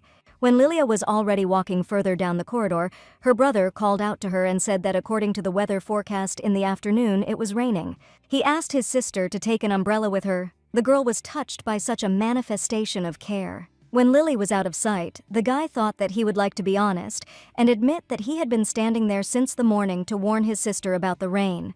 From the window, Henry watched Lily get into the carriage and thought that it was time for him to move out too. When the girl drove up to the store where she was going to meet with Carman, she saw a large crowd of people. The crowd was discussing a recent play and how beautifully the protagonist proposed with a music box. As a result, many guys wanted to propose to their beloved in the same way. Lily was shocked to see Lord Karkan among the crowded people. She ran up to the guy and said that the location had changed and he needed to hurry up to leave unnoticed. After catching his breath, Cheon noted that Milady had changed the meeting place last time because she was lucky. The guy complained that this was the second time after the tea house, so the next meeting place was chosen by Mr. Avanthion. Lady Lydia replied that it was even better because she could not control her luck. The girl noticed the box in my lord's hands and asked if it was the same item she had asked to bring. The gentleman nodded in agreement and added that he had purchased this thing about a week ago, but it turned out to be unnecessary. The girl concluded that she needed to be returned and offered the guy to do it on his own. Karkan stood in disarray in front of the store, to which it was necessary to return the purchased thing. The young man gathered his strength and went into a shoe boutique, but he looked at the sellers so loudly that they were frightened. The sellers pitifully called the manager, who asked Mr. Karkan if he was looking for something or if there were any problems. The Duke's son began to mumble and sweat from the exertion. He could not pronounce anything intelligible and articulate. The guy remembered how Lilia taught him to take a deep breath before starting a conversation with someone, to try to take control of his facial expressions, and then establish eye contact with the interlocutor and form words in your head that you want to say. Karkan tried to apply Lilia's advice and looked directly at the clerk. He panicked, began to bow incessantly and ask for forgiveness. Lord Karkan could not understand at what point he had done something wrong because he was following all the recommendations of Lady Baldwin. Suddenly, the young man heard someone knock on the shop window, turned around and saw Lady Lily smiling. Lady Baldwin read on her lips that she believed in my lord and wished her good luck. The guy was very pleased because Lilia is the first person who looks with such a warm look, believes and cheers up. Karhan thought he didn't want to disappoint her, so he decided to try again to live up to the hopes placed on him. Lord Karkan opened the box and pointed to the shoes in it, explaining that he wanted them back. The steward, who had not yet recovered from his stern gaze, replied that he would be happy to help my lord. Mr. Karkan left the shoe store and the sellers breathed a sigh of relief because they thought they had problems. The manager said that he felt as if he had returned from the other world. When she met Karkan on the way out, Lilia wondered what he had in his hands. The young man replied in embarrassment that he did not know himself. It was just given to him as compensation for the return. Milady said that it would be difficult to carry these boxes behind her and suggested that they be left in the wagon. Lilia told Karhan that the guy was great in this situation. He said that he had a feeling that something was wrong. The girl replied that no matter what the process was, my lord did a great job. Lady Lily added that the most important thing was that Mr. Karhan had the courage to do so. He assumed that next time it would be better. The girl smiled contentedly and thought that it was very good to start with. If he practices more and becomes confident in expressing his opinion, then people will start to see him differently. Suddenly, two men in uniform appeared and, calling themselves the Imperial Police, arrested Mr. Avanthion. Lady Lily was indignant at the grounds on which he had been arrested, and the policemen replied that they were making an urgent arrest. The second policeman explained that a complaint had been received that this was the leader of a dangerous gang. Lady Lily stood up for Mr. Karhan and asked if it wasn't too much, since they didn't have any evidence. The policeman asked for an identity card because Mr. Karhan's look is ominous. The man added that for the sake of the Empire's safety, my lord needed to be checked. The girl wanted to resist, but Mr. Karkan said that there was nothing wrong with it, everything was fine. Lily again began to resent that everything was not all right because the police tried to detain Lord Karkan. She added that now they are demanding documents from the guy as if he is a criminal. The guy replied that it was just another stigma because of his appearance. Milady said that she could not believe that he had had to face such injustice all his life. Karkan searched all his pockets but found nothing and told the police officer that he had not taken his ID today. Cheon then ran forward to show his papers, hoping that it would help his lord. The policeman was adamant and concluded that my lord was avoiding the identification procedure as criminals usually do. The girl was shocked by the behavior of the police, who apparently were not going to stop. Lilia reluctantly thought that she would have to use another method and loudly informed the men in uniform that they would regret it. The girl added that their salaries will be cut if they do not stop behaving recklessly. The guardsmen were not affected by this. They said that they received support from many nobles, so without the sponsorship of Milady, their salary would not decrease. The girl asked what would happen if it was sponsorship from the Baldin family. Then the police gasped in shock. The chief of them realized that Milady had platinum blonde hair and violet eyes. In addition, her escorts have swords with the coat of arms that was on the letter, announcing a large donation from the Baldin family. The man was extremely grateful, because it is difficult to live on a simple salary, and donations deprive you of worries about earnings. The Imperial Guard asked if Milady was Lady Baldin. She confirmed this, then the man in uniform made a low bow in front of Lady Lily.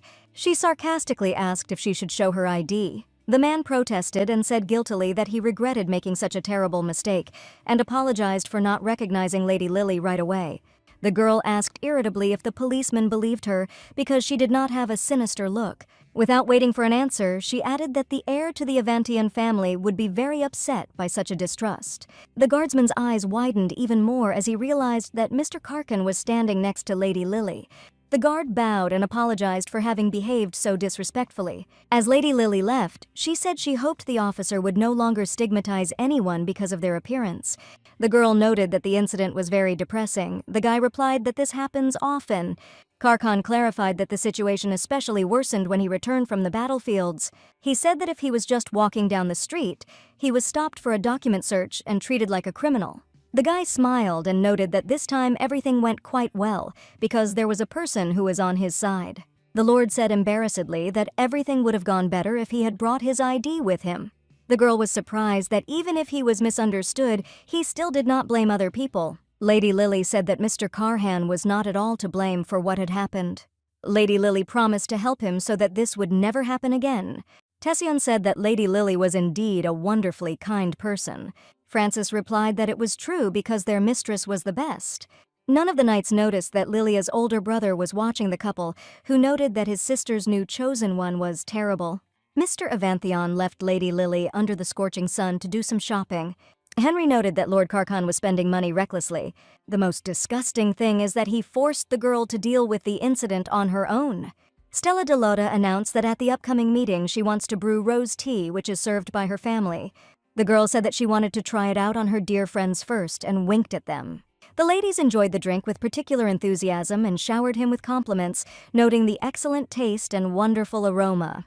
The girls said that they envied Lady Stella because she was so well versed in business and soon she would become a duchess. Stella was embarrassed by the praise and replied that she and Lord Carcon had not even been engaged yet. Friends did not lag behind the girl and asked to tell more about her meetings with her betrothed because, according to rumors, they often see each other. The brunette replied that she meets with her beloved mainly at home because gossip is tiring. Stella thought to herself that she hadn't even had a real date with Carcon. She was just chasing the Lord. One of the friends said that she heard that Mr. Avanthion is considered a terrible person. It reminds her of one novel. The main character of the novel had a terrible character. No one could cope with the man, and the main character fell in love with him and tamed him. Stella thought it was the perfect story about her and Lord Avanthion. Now he shows coldness and pushes the girl away, but this is only part of the test. Lord Carcon is cold and cruel, like the main male character of that novel, but in the end he will be fascinated by Stella. Suddenly, the brunette noticed that one of her friends somehow hesitated. The girl asked her what was wrong. Lady Miller confessed that she had recently seen the young duke with another woman, and they walked close together. Stella could not believe her ears, furiously asked her friend who this woman was. Lady Miller called out the name of Lady Lily Baldwin, and the brunette screamed that this vial had hobbled Lord Avanthion. The dark-haired girl seemed to be engulfed in flames. She unexpectedly apologized to her friends and decided to leave. Leaving the tea party, Stella ordered the servant to urgently bring a carriage because she needed to get to the Avanthion family mansion. One day, sitting in a cafe, Lilia said that she had recently met with her ex-fiancé. As expected, he refused to break off the engagement. The girl noted that this handing-out bastard may try to separate or quarrel Lilia and Carcon. She said that Richard may decide to deal with the new chosen one of her would-be fiancé. Lilia suggested that she and Carcart should make their relationship stronger. The girl suggested that Richard had probably been hiding for a while, watching from afar. Lady Baldwin replied that they could take advantage of this, inform each other's families, and spread the rumors everywhere. She said that she had told the family about Carcon. He was surprised and asked if the girl's relatives objected to him. Lilia replied that everything was fine and thought to herself that after talking about the chosen one, tension had settled between her, her parents, and her brother. The girl asked if Carcon had told his family about her, but instead of answering, he remained silent. The young duke looked at his interlocutor with colored eyes. She explained that it was better to report it as soon as possible. The girl noted that if this is not done, then his parents can set a date for engagement with Lady Stella. After a short pause, the young man replied that he would tell when the time came.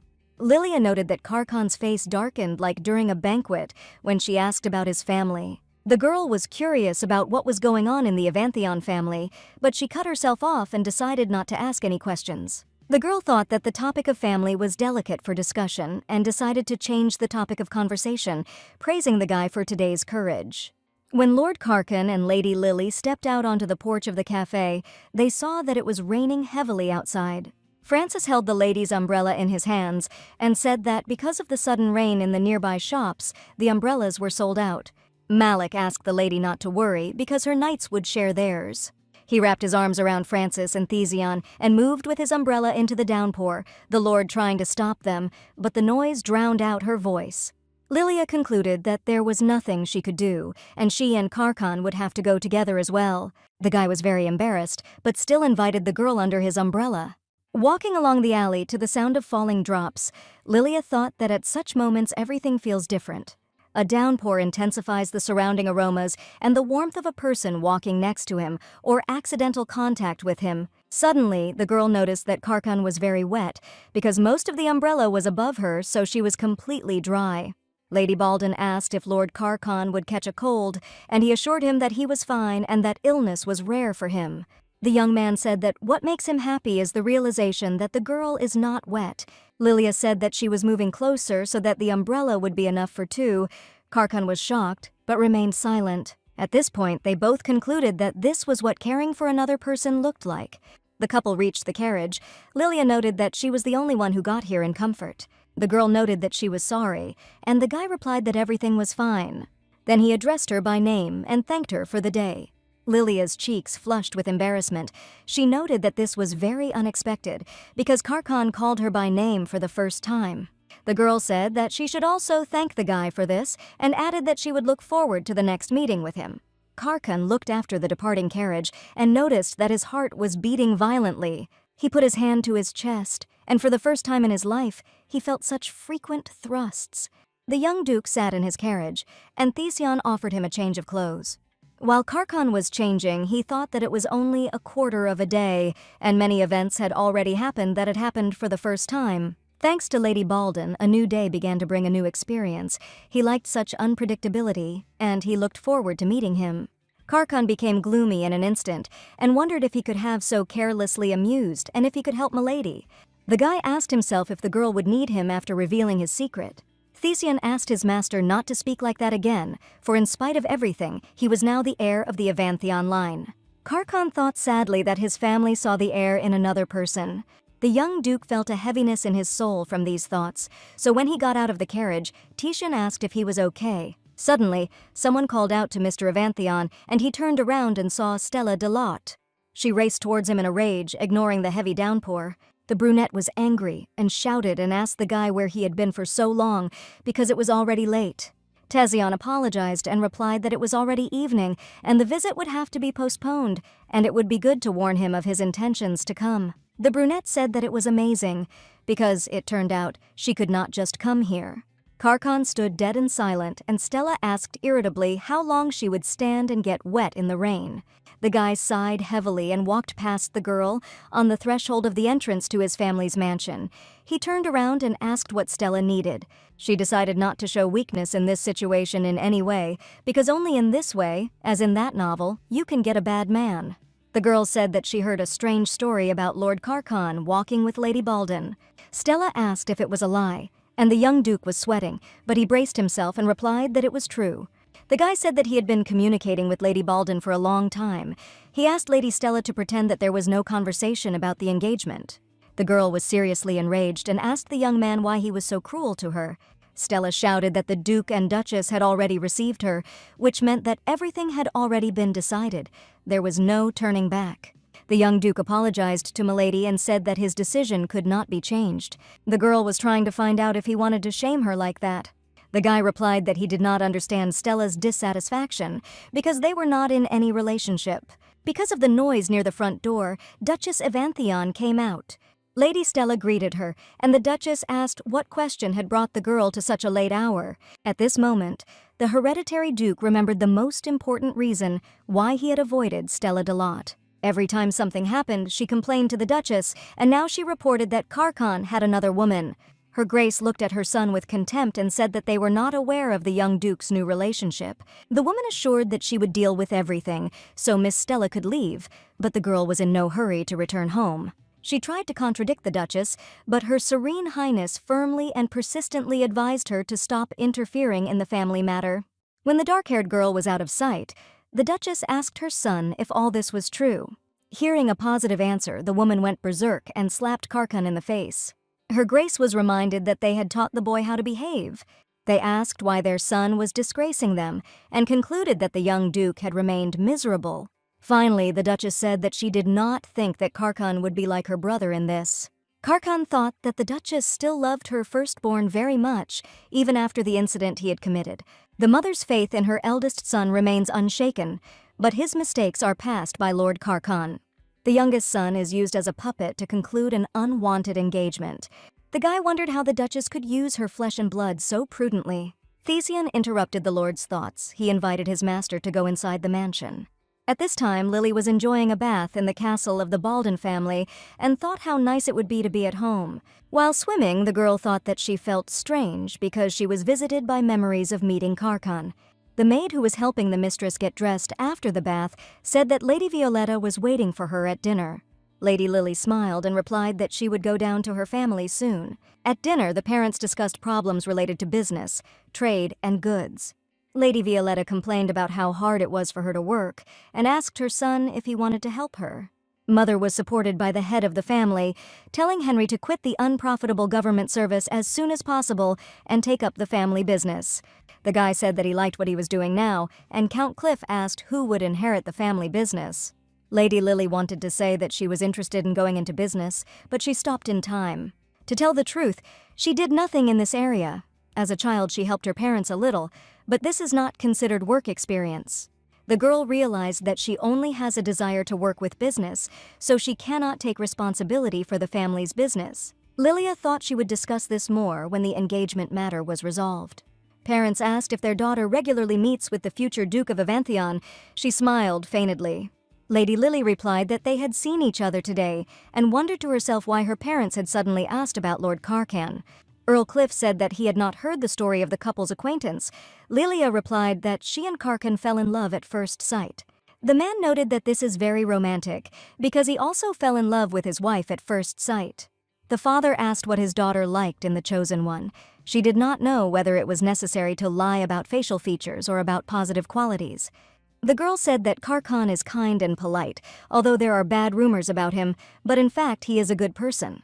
Lilia's family members were shocked by the answer, because Henry had reported all the incidents during today's meeting of lovers. The girl asked if her new chosen one was not better than the pitiful and vile Richard. The mother noticed that her daughter herself had brought up the subject of the son of the Marquis of Tercian and asked if she would tell her why she had parted with him. Lily mentally replied that the moment was right, the brother was here now, and now there was a strong shield in the form of Avantheon. The girl gathered her strength and said that Richard had cheated on her. Silence reigned at the table for a couple of seconds. The whole family was numb with shock. Then everyone except Lily jumped up from the table. The Count began to look for his dagger with shouts. The Countess ordered an urgent carriage to go to the Marquisate of Tercian. Henry grabbed a knife to deal with the scoundrel. Lady Lily's eyes widened at what she heard. She screamed loudly to stop the enraged relatives. Lady Violetta asked why her daughter did not tell as soon as the incident occurred. The girl replied to herself that if this problem could be solved immediately, then she would have told a long time ago. Lilia realized that the main reason why it was difficult for her to tell everything was the fear of hurting her parents and brother. Although they were initially against the engagement, Lilia still always remained for them the person they loved. They made their daughter happy, but it was not happiness that was terribly shattered. The girl realized that if they found out the truth, they would be as hurt as she was then. Lilia did not want to complicate their lives. Lady Lily shed tears when she remembered that the family members were against the engagement, but the girl did not listen to them because she wanted to get married.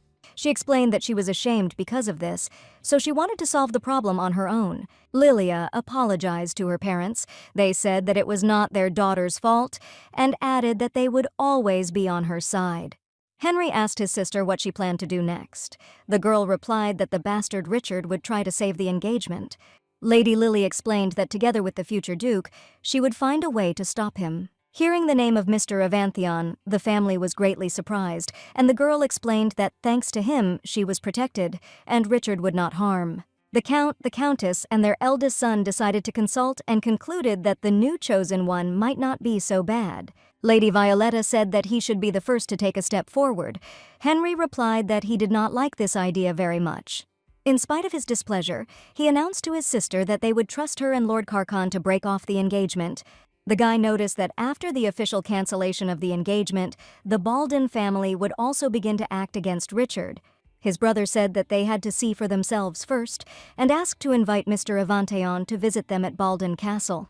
Mr. Avantheon read the invitation, and beads of sweat appeared on his face, and Cheon said that it was expected. The guy said that it would be difficult for his master to gain the favor of the Baldin family on the first impression. Therefore, there was only one way left. To storm Lady Lily's relatives with gifts, the lord and his assistant went to the shops. Carhan reviewed almost all the products on the market and noted with regret that the influence of the Baldin family is enormous. All the goods that the young man looked at were marked with the coat of arms of this family. Mr. Avantheon had already begun to doubt that he would find worthy gifts, so Cheon asked him what Miss Lily preferred. Carcan thought for a moment, but the memory of the first meeting on the balcony came to the rescue, with a bottle of champagne behind the girl. Mr. Carhan asked if the alcohol could be a gift. Cheon nodded in agreement. Then the hereditary duke announced contentedly that they were going to the liquor store. Entering the store, Karkan looked at the seller with his usual terrifying gaze. Cheon asked his master to be calm, but Karkan tried to soften his expression. He looked around the liquor shelves and concluded that he didn't understand it at all. The clerk noticed my lord's puzzled look and asked if he could help. Karkan looked around and looked with his typical gaze, and the man shivered like a frightened puppy. The young man remembered that he needed to behave more gently, so in a calm tone he said what he needed to find for a gift. The seller agreed and thought to himself that this client was not so scary. Mr. Karkan came out of the wine shop with many packages in his hands. Tishan said that he had déjà vu. Karkan thought that it was important not only to be gentler with other people, but also to learn how to refuse. On the way to the map, Lord Karkan and his assistant noticed a shop. Cheon said that they could choose gifts for Lady Balden's family there. They were walking there when they suddenly saw that Richard had been thrown out of the clothing boutique. He asked indignantly how the guards of a fashion store could do this to the son of the Marquis Tertian. The young men apologized, but said that members of the Tertian family were not allowed to enter. They asked Mr. Richard not to make any noise, otherwise they would call the police. Going back, they noticed Mr. Avanthion. The guards remembered that he had come with Lady Balden and thought it would be nice if he could visit their atelier. On the day of the visit to the Balden family, the gilded gate swung open, and the young duke's carriage drove into the garden. Karhan was visited by jitters, and Thesion noted that everything looked great, although nothing else could be expected from the Balden family. The carriage drove into the garden, Lord Karkan's assistant suggesting that they would soon arrive at the castle itself. However, it was about an hour before they were at the front door. Mr. Karhan and Thesion were greeted by a smiling Lady Lily, who thanked them for coming. The Lord's assistant complained that it was not easy because the road seemed endless. The girl apologized that the invitation was so sudden. She explained that she had not been able to stop her family. Karkan replied that everything was fine, then handed Lilia a bouquet of flowers and thanked her for the invitation. The girl admired the bouquet and the young duke admired her. Lily looked up from the flowers and said that it was time to see the guests off and invited the lord and his assistant inside. The decoration of the estate was striking in its wealth and luxury, and many magnificent paintings hung at the entrance. Cheon noted that the mansion is like an art museum. Lady Lily replied that her father is an ardent fan of painting. Then she noted that most of the paintings are original works by artists. Thesion was surprised and thought that the gifts might seem too simple. Lilia said that before guests meet with her family, she must warn them. She admitted that her parents and brother are quite unusual people who can ask harsh and difficult questions. The girl asked to answer the questions seriously and in detail. Karkan nodded in agreement. Lily advised the young duke to relax and not to worry, because she would be there for him. Opening the doors to the living room, Lilia thought that she was in the armory. Swords hung on the walls, and the family was in full dress uniforms. Earl Cliff introduced himself in formal style, adding that he was the loving father of the beautiful Lily. Then he introduced his wife as a mother who raised their daughter with great warmth and trepidation. The man did not forget to mention Henry, describing him as a responsible and caring older brother. The girl could not imagine that her family would go so far and turn a simple meeting into a combat zone. Karkan was numb with shock. Lilia had to push him with her shoulder to make him introduce himself and thank him for the invitation. The Balden family did not hesitate to discuss the daughter's chosen one, that he really looked intimidating. Henry concluded that the rumors were true. Lady Violetta urged not to jump to conclusions and invited the guy to sit down. Lilia looked at the table and she was seized with horror because it was more suitable for an interrogation than for a family dinner. The Count's daughter asked the maid to move her chair and place it next to the chair of the hereditary duke. This caused a negative reaction from the girl's family. She thought that her parents and brother were behaving like children. At the table, Karkan told Count Cliff that he had brought small gifts, wine and health products. Henry looked at the gifts with contempt and asked if this meant that they should be harmed and then repaired. Count Cliff said that he had given up drinking alcohol since yesterday, but Lily knew it was a blatant lie. Just yesterday, she watched her father and his companions drink a bottle of wine. When her mother reached for health products, Lilia took them away so that no one else would say anything about them. The girl thanked her lover for choosing and giving just what she really likes. Then, in exasperation, she asked the family if they were really going to be so disrespectful all evening. Earl Cliff said he was grateful to my lord for taking care of him and bringing gifts to his daughter. This somewhat diluted the situation. Lord Carcon smiled for the first time in the entire meeting. After an awkward pause, Lady Violetta shared her daughter's story about love at first sight. The woman asked what my lord liked so much. At that moment, Lilia panicked, because she had not rehearsed the answer to this question with Carcon. The young man replied that at the banquet to this day he was impressed by Lilia's happy face, on which a bright smile blooms. The girl's mother approvingly replied that it was really impossible not to fall in love with her daughter's smile. Count Cliff concluded that such a reason could be believed. Lady Lily thought that the critical moment had passed. Romantic books that the girl advised the young man gave their results. He did a great job. But it's too early to relax, because Lilia had no idea what the next question the family would ask. Henry noted that when his sister talked about Mr. Evanthion, she gave him compliments. The brother said that it was exactly the same when she first brought Richard to meet him, so he would not allow the same situation to happen again. He said that he wanted to ask a personal question. Lord Carcon gave his consent. Henry said that he had heard of the young Duke of Evanthion's long involvement in the battles. The sister rebelled, telling her brother that it was not a very delicate topic to discuss at the family table. His brother smiled feignedly and said that if the young duke was uncomfortable talking about it, then he shouldn't. Secretly, Henry hoped that Carcon would show a dark side in the conversation, because a person who has received so many awards cannot be white and fluffy. Carcon replied that he was a volunteer, and added that he had no interesting stories because war is a terrible place. Lilia's older brother was surprised by this answer and said that he would speak frankly. He explained that his family was worried about the negative rumors that swirled around Mr. Evanthion. Suddenly, Tician intervened in the conversation, apologized for his rudeness, and asked permission to explain everything. He said that all the rumors were false, as Lord Carcon's achievements on the battlefield had been greatly distorted. The guy thought that he was still trying to protect his master and protect him from society by spreading gossip. Lord Carcon looked with admiration at the assistant who decided to make things right and called the master a benefactor who had saved hundreds of lives. Members of the Baldwin family concluded that it did not seem that the guy was lying and admitted that the rumors were not true.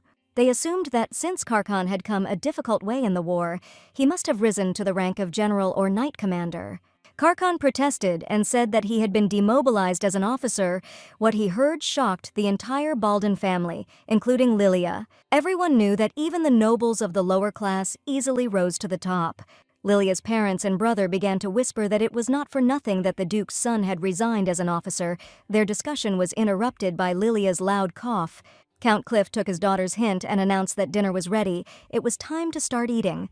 There were so many dishes on the table that Carcon's eyes ran wild. Lady Violetta asked if he had any suggestions for food. The guy answered in the negative, and Lady Lily quietly came to the maid to put vegetable dishes next to the guest. Carcon protested, but the girl said she wanted him to eat what he liked. The Baldwin family was surprised by Mr. Carcon because he looks like a predator, but in fact he is a vegetarian. Even the maid who was carrying the soup wondered if such a strong guy would have enough vegetables. She stared at the unique guest so much that she dropped the soup when she came past Milady. Carcon instantly reacted and covered Lily with his body, and then asked if she was okay. Lily asked the young duke at the same time as the young duke if he was all right. The maid did not stop apologizing, and Lady Lily said that it was necessary to cool his hand, because the guy could burn himself. The girl ordered the maid to call a doctor and bring a large amount of cold water. The Count and Countess remarked that it was good that the soup had poured over their clothes and that nothing had come into contact with their skin. Henry concluded that the Baldwin family was indebted to Lord Carcon, because if it were not for him, trouble would have happened. After a while, the doctor came and immediately began to ask the mistress about her symptoms. Lady Lily explained that another person was injured and pointed at Mr. Carhan, adding that soup had been spilled on him. There might be a burn.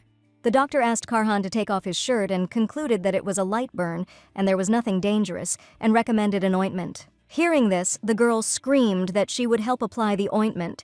She assumed that she would be able to repay the guy for getting hurt while trying to help. Both were embarrassed. The girl asked if Carcon minded. He assured that he was fine. The healer concluded that there was an unusual atmosphere between the lady and the master, gave Lady Lily a jar of ointment, and left the room.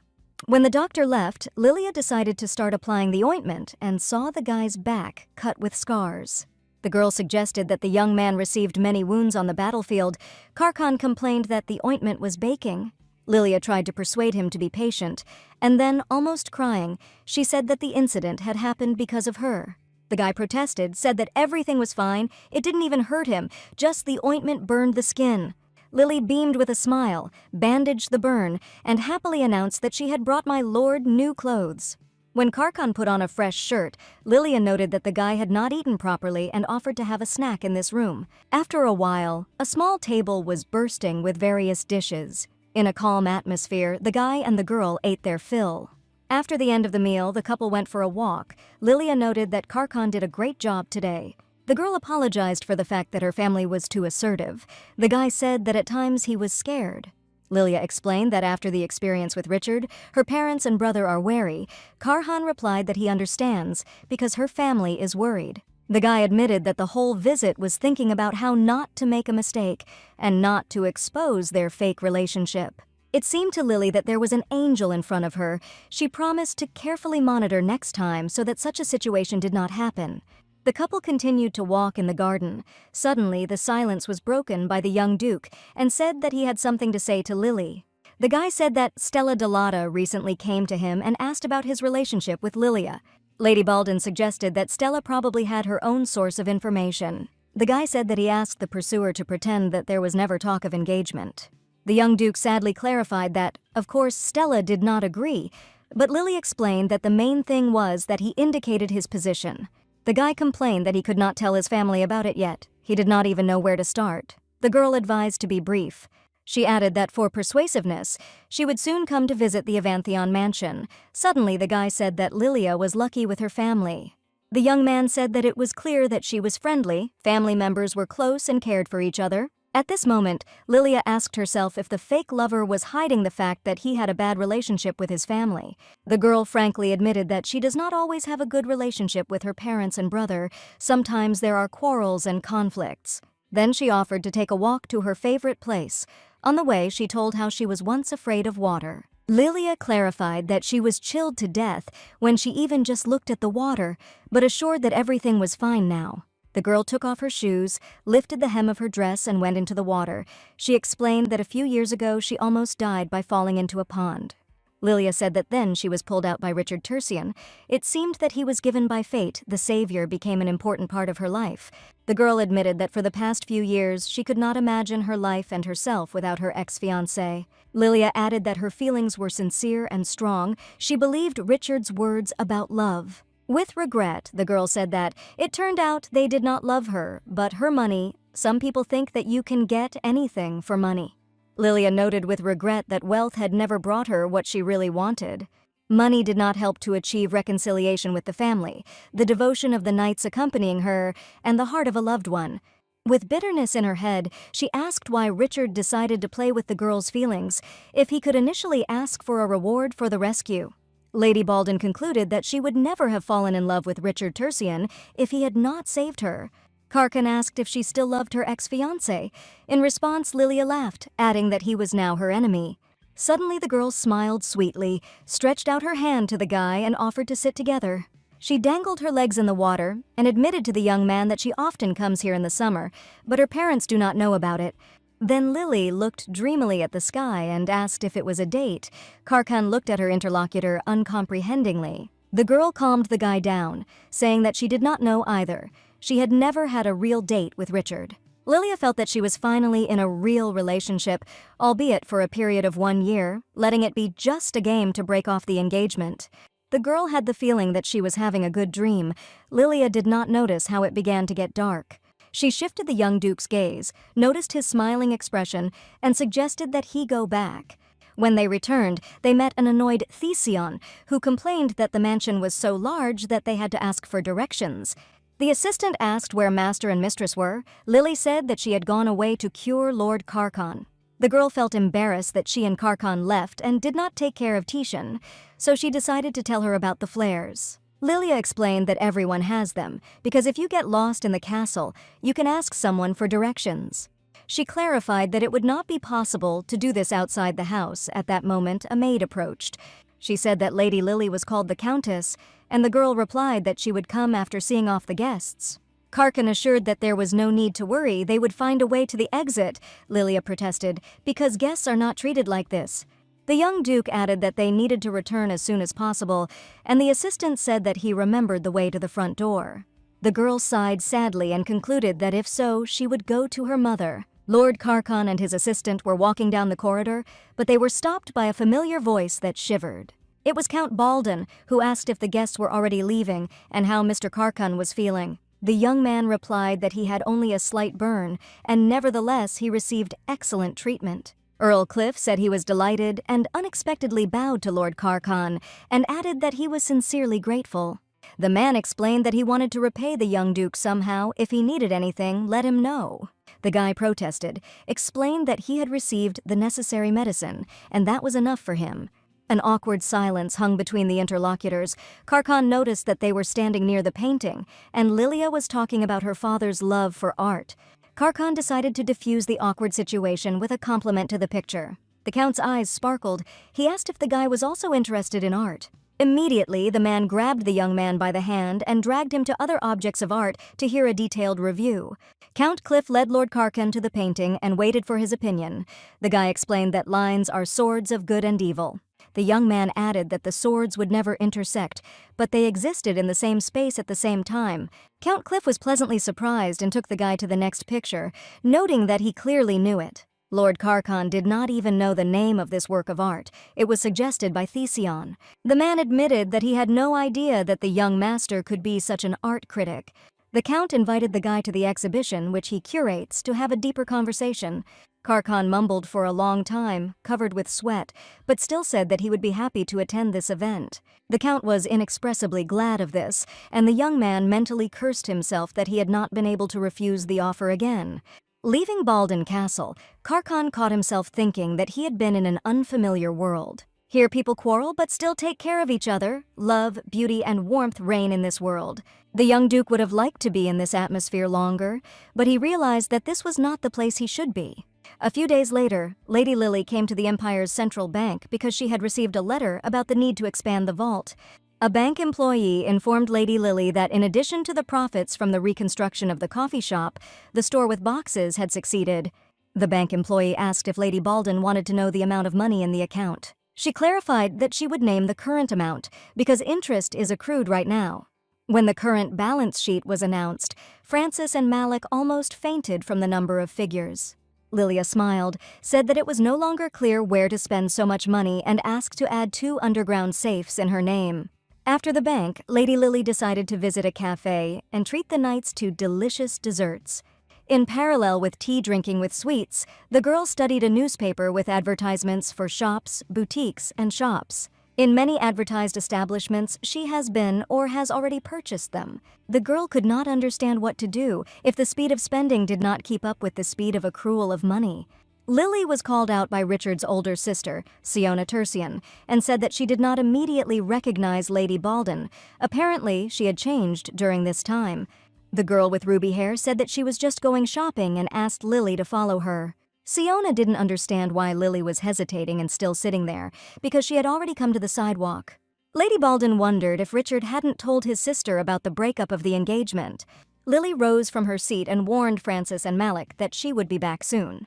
She thought it was good that she had accidentally met Siona Tercian, because she would be able to explain to her that the naive Lily was no more. Lady Balden caught up with a girl with ruby hair near the store. She said that she was planning to get pregnant.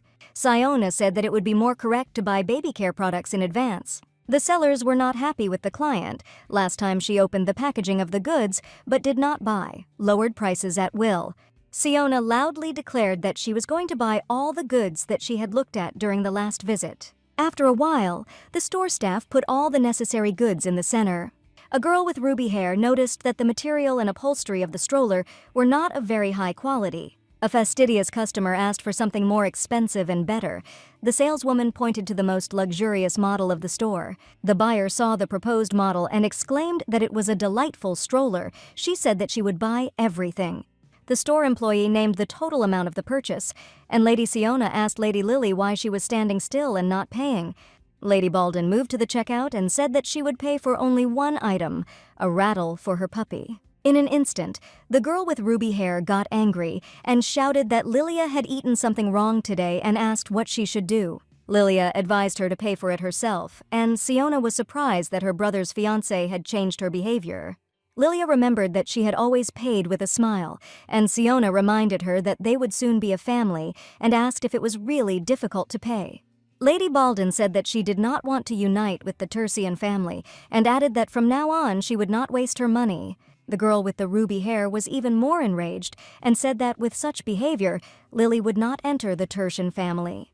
She threatened to tell her brother, and Lilia asked if Richard hadn't told his sister that the bride had broken off the engagement. Lily Balden calmly headed for the exit. Lady Siona followed her indignantly, but the sellers stopped the client.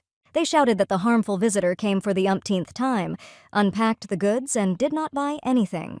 The store employees just did not let her out of the commercial establishment.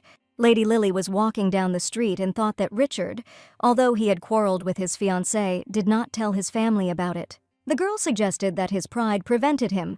She decided to take this step on her own. A few days later, the announcement of the breakup of the engagement was published in a public newspaper with a mass audience. Lilia thought that the Tercian family would know about everything in this way. The next day, Lady Balden came to see Mr. Avanteon and found him reading a book on art.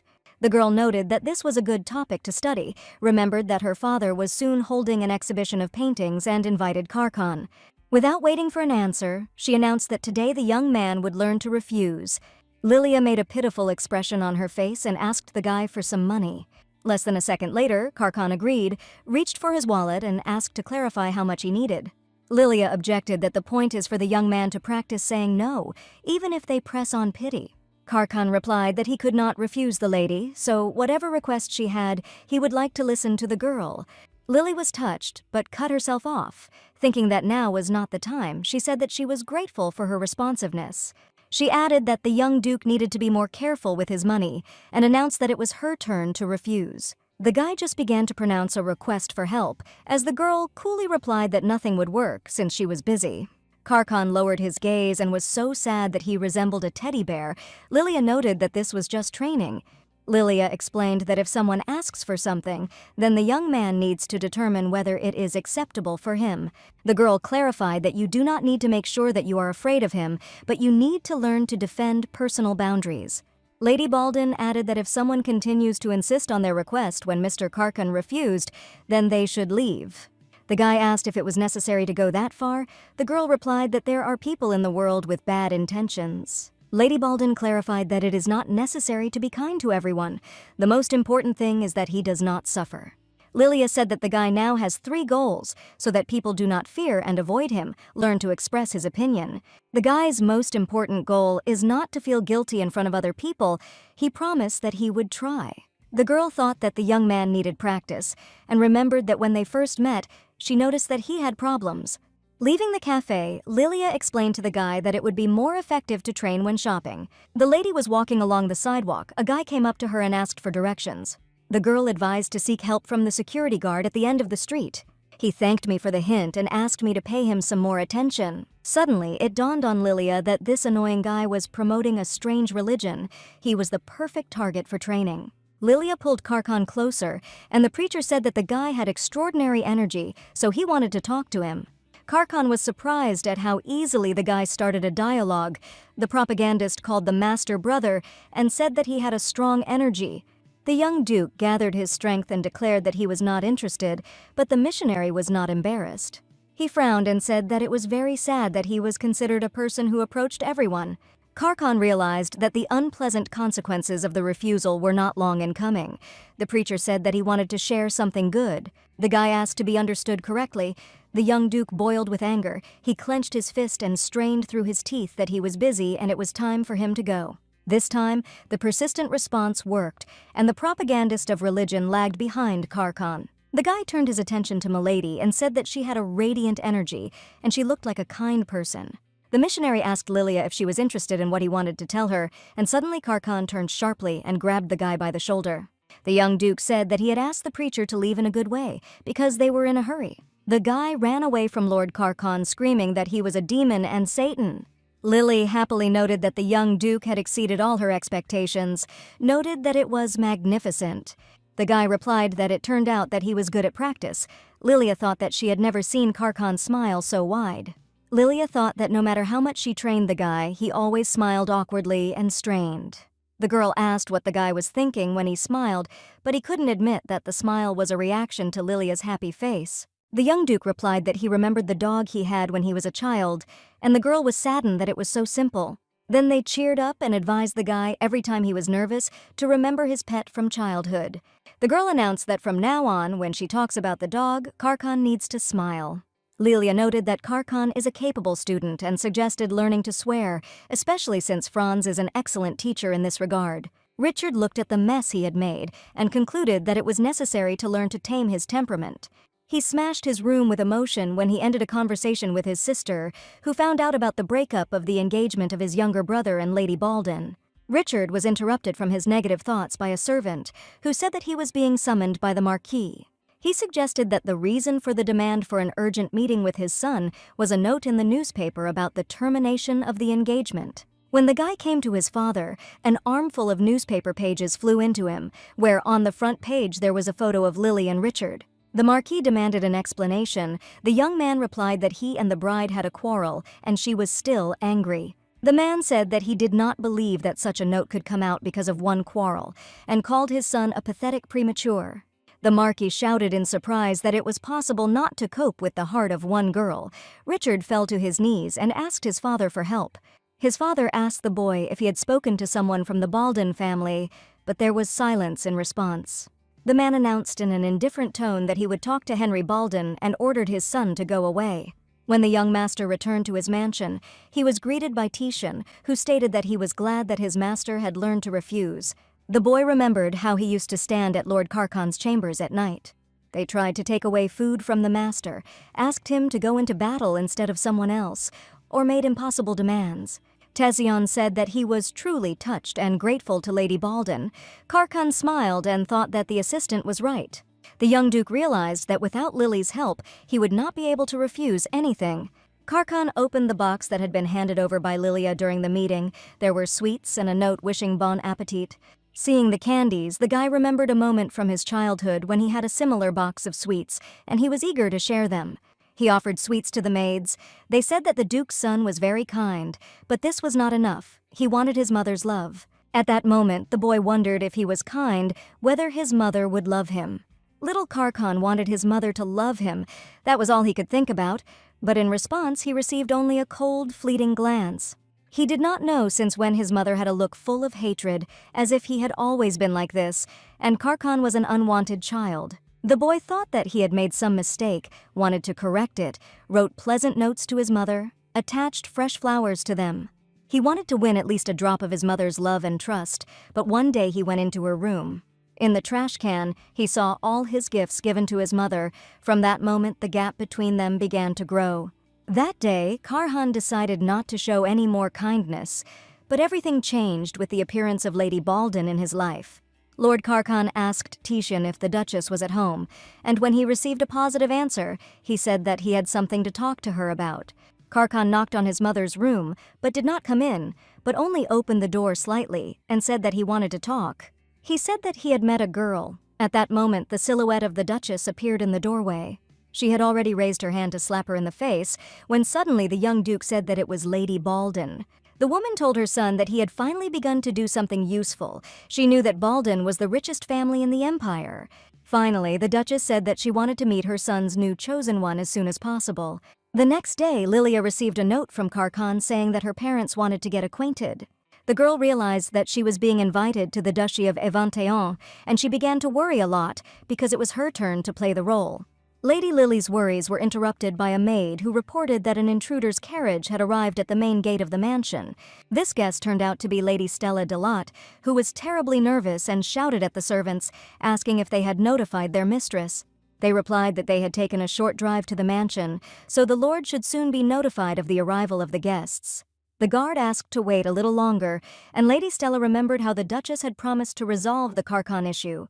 The dark-haired girl concluded that there was no change in solving the problem, but she could no longer stand idly by. Stella concluded emphatically that the purpose of her visit was to warn Lady Lily. A flare exploded over the garden, and Lady Stella's governess was amazed that the estate was so large that fireworks were used for the signal. The guard opened the gate and said that it was possible to pass, and Stella was indignant at how it was possible to keep a guest out of the mansion for so long. Lady Stella looked out of the window and concluded with displeasure that the rumors were exaggerated. There was nothing special about Baldon Manor. The girl added that the garden in the residence of the Count of Delotte is much better, and here there are only trees, there is no promised splendor. The maid informed the mistress that they had just arrived at the main garden. The dark-haired girl said that the scale of these territories could drive you crazy. Stella saw the glass greenhouse and noted that it was much larger than the Delotte family's. Stella warned the maid that she would take a little walk and look around. She was amazed at the beauty of the garden. The dark-haired girl had always thought that her house was the most beautiful after the Imperial Palace, and it was unacceptable for Lily Baldon to be any better at anything. Stella concluded that she would not allow this to happen, and decided to hire a new gardener for her garden and plant flowers from Baldon's garden first. The girl noticed that these flowers had petals the same color as her eyes. She decided that it was time to go back. When she came out of the greenhouse from the other exit, she saw a forest in front of her, which had no end. The girl realized that she was lost and began to call for help, but no one answered. Lady Lily joyfully exclaimed that she was glad to see Lady Stella. Although she was hardly found, it was good that there was a maid near the greenhouse. The dark-haired girl pointed out that the size of the manor's garden wasn't very practical. Lilia replied that the land near the mansion was selling cheaply, and the Baldon family bought it. Stella was incredibly glad that she had finally sat down because her legs hurt so much, and Lilia asked why the guest came. The dark-haired girl replied that she had heard from Mr. Avanthion about frequent meetings with Lady Baldon, and she confirmed it. Then the guest seemed to explode and shouted that this was shamelessness, because at the banquet Lilia claimed that there was nothing between them. Stella reminded her that Lilia was engaged, but the blonde girl asked in a calm tone if she had read the newspaper recently. Lady Baldon announced that the engagement would soon be broken. The guest could not believe these words. Stella said that apparently, relationships do not play a big role for a blonde girl, and she will easily find a new chosen one. The dark-haired girl stood up and angrily assured Lily to leave her man behind, and she asked in response if they had sincere love. Stella sat back down and indifferently asked what it mattered, since their marriage of convenience. Miss Stella was the only child of Count Delotte, so she lived without wanting for anything. However, in high society, there was extraneous talk that the girl did not look like a noble lady. In society, they said that expensive jewelry would not help her, because she was not worth a finger to Lady Baldon. Stella understood that she was not up to Lilia Baldon. She had worse education and social relations, less knowledge of etiquette. The girl recalled that she had been compared to Lady Lily since childhood, because they were the same age and had a similar social status. Lady Stella plunged into the memories of a year ago when she appeared at a ball in the Imperial Palace. The attention of the guests was riveted on her. They showered the dark-haired girl with compliments about her appearance. Young ladies surrounded Lady Delotte to find out which boutiques she buys outfits and accessories from. Even the arrogant ladies could not hide their interest in her. Miss Stella bathed in the curious and envious glances of the guests present and felt like the main character of the novel. Lady Delotte's triumph was interrupted by the appearance at the ball of Monsieur Richard and Lady Baldin, who announced their engagement. Enthusiastic responses were heard from the crowd about the fact that the newly made bride and groom were a beautiful couple. They were brought together by fate. Then Stella Delotte instantly became angry and concluded that she urgently needed to find a groom in order to be in no way inferior to her rival. The groom must be in a better position than Richard Tercian. At this moment, the men were gossiping about Duke Avanthion. One of them said that his evil son removed the firstborn and became the heir. Stella was glad that she had found a suitable candidate. Sitting in the living room in front of Lady Lily, Lady Stella declared that she was obliged to become a duchess, supported by Mr. Carhan's mother. She said that if this continued, she would send a formal complaint to the Duke's family and ask him to bring her son to reason. Lilia noted that the dark-haired girl does not care how the family will treat Carhan. She is concerned about her own desires. Then she remembered Stella's words of encouragement and laughed as she showed the guest the invitation sent to her from Duke Avanthion's mansion. The dark-haired girl screamed that it was stolen. Lily replied that taking something that did not belong to her was the manner of a guest. Lilia clarified that she remembers how the Delotte family stole a sketch of a carriage, which the designer of the Baldon family had been working on for a long time. She added that she would never forgive the Delotte family for this, and loudly announced to the servants that it was time for the guests to leave. Malek and Francis took the indignant Lady Stella and her maid by the arms and led Lady Lily out of the chambers. They forced the guest and her governess into the carriage and informed the coachman that they could go. Stella leaned out of the carriage window and shouted that she would next come to this palace as a duchess. This was watched by Lily, who thought that the dark-haired girl was acting like a child. She concluded that she wanted to listen to Lady Stella, wondering what she would say, but the meeting turned out to be a waste of time. In the administration of the Imperial Palace, Henri Baldin was poring over papers when an assistant knocked on his door. She said that the Marquis had handed over documents that needed to be worked out until tomorrow. The guy said that he would do everything. Left alone, Henry leaned wearily back in his chair and wondered why the Marquis had begun to throw work at him and ignore him. The young man remembered how once the boss called him and announced that his son and sister Henry had quarreled. The Marquis advised the boy to keep an eye on his younger sister so that no strange articles would arise in the newspapers. At that second, Henry realized that Mr. Evanthion and Lady Lily were the same, so he would die of overwork if only his sister could do it. Returning to his office, Lilia's brother concluded that Mr. Carcon would not get away with anything, but the secret documents found by Henry will wait for a special moment when he can make a real splash. Henry drew attention to the photo of Lily, which was in the photo frame, among the stacks of papers on the desktop. He ironed the photo, said that he was very worried about his sister, and advised her to eat well because she had lost a lot of weight after Richard.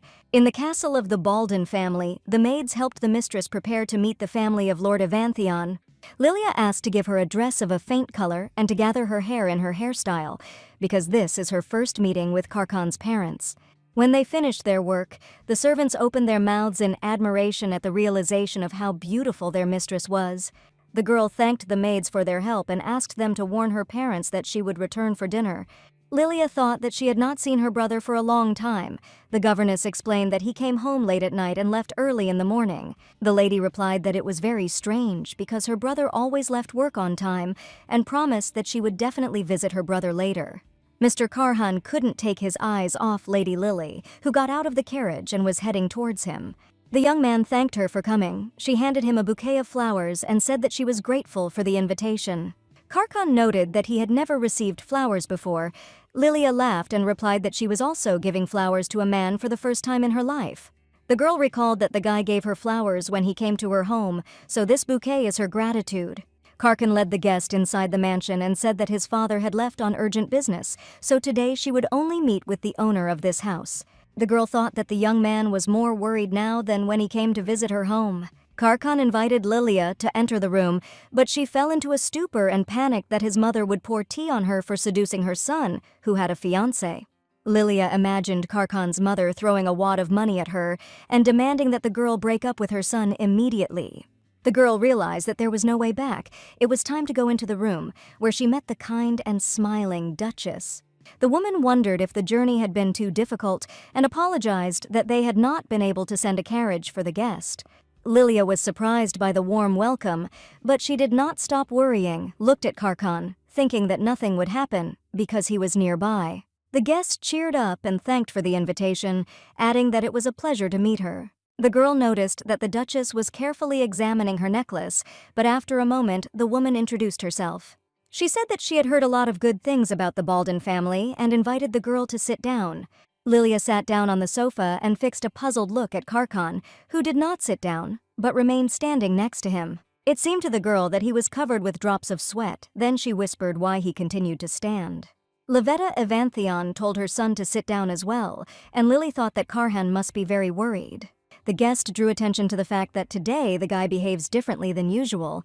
Suddenly she remembered that she had prepared a gift for the Duchess, which was intended for the imperial family. She decided to give a gift to an important person. Lilia explained that this wine is produced by her family, and this year it turns 100 years old. The Duchess said it was an expensive gift and she would gladly accept it. Then she suddenly said that she had heard that the lovers were already in a relationship at the time of their first meeting. The Duchess asked the guest how she met Carcon. The girl smiled because she was expecting this question. She thought that she needed to convince Livetta Evanthion that the love relationship with her son was real, because she would not just give up on the Delot family. In addition, there was talk about engagement. Lily could not think of a way to achieve this. At that moment, Karkan took her hand, the girl felt the strength of his support, and confidently told the story of their acquaintance.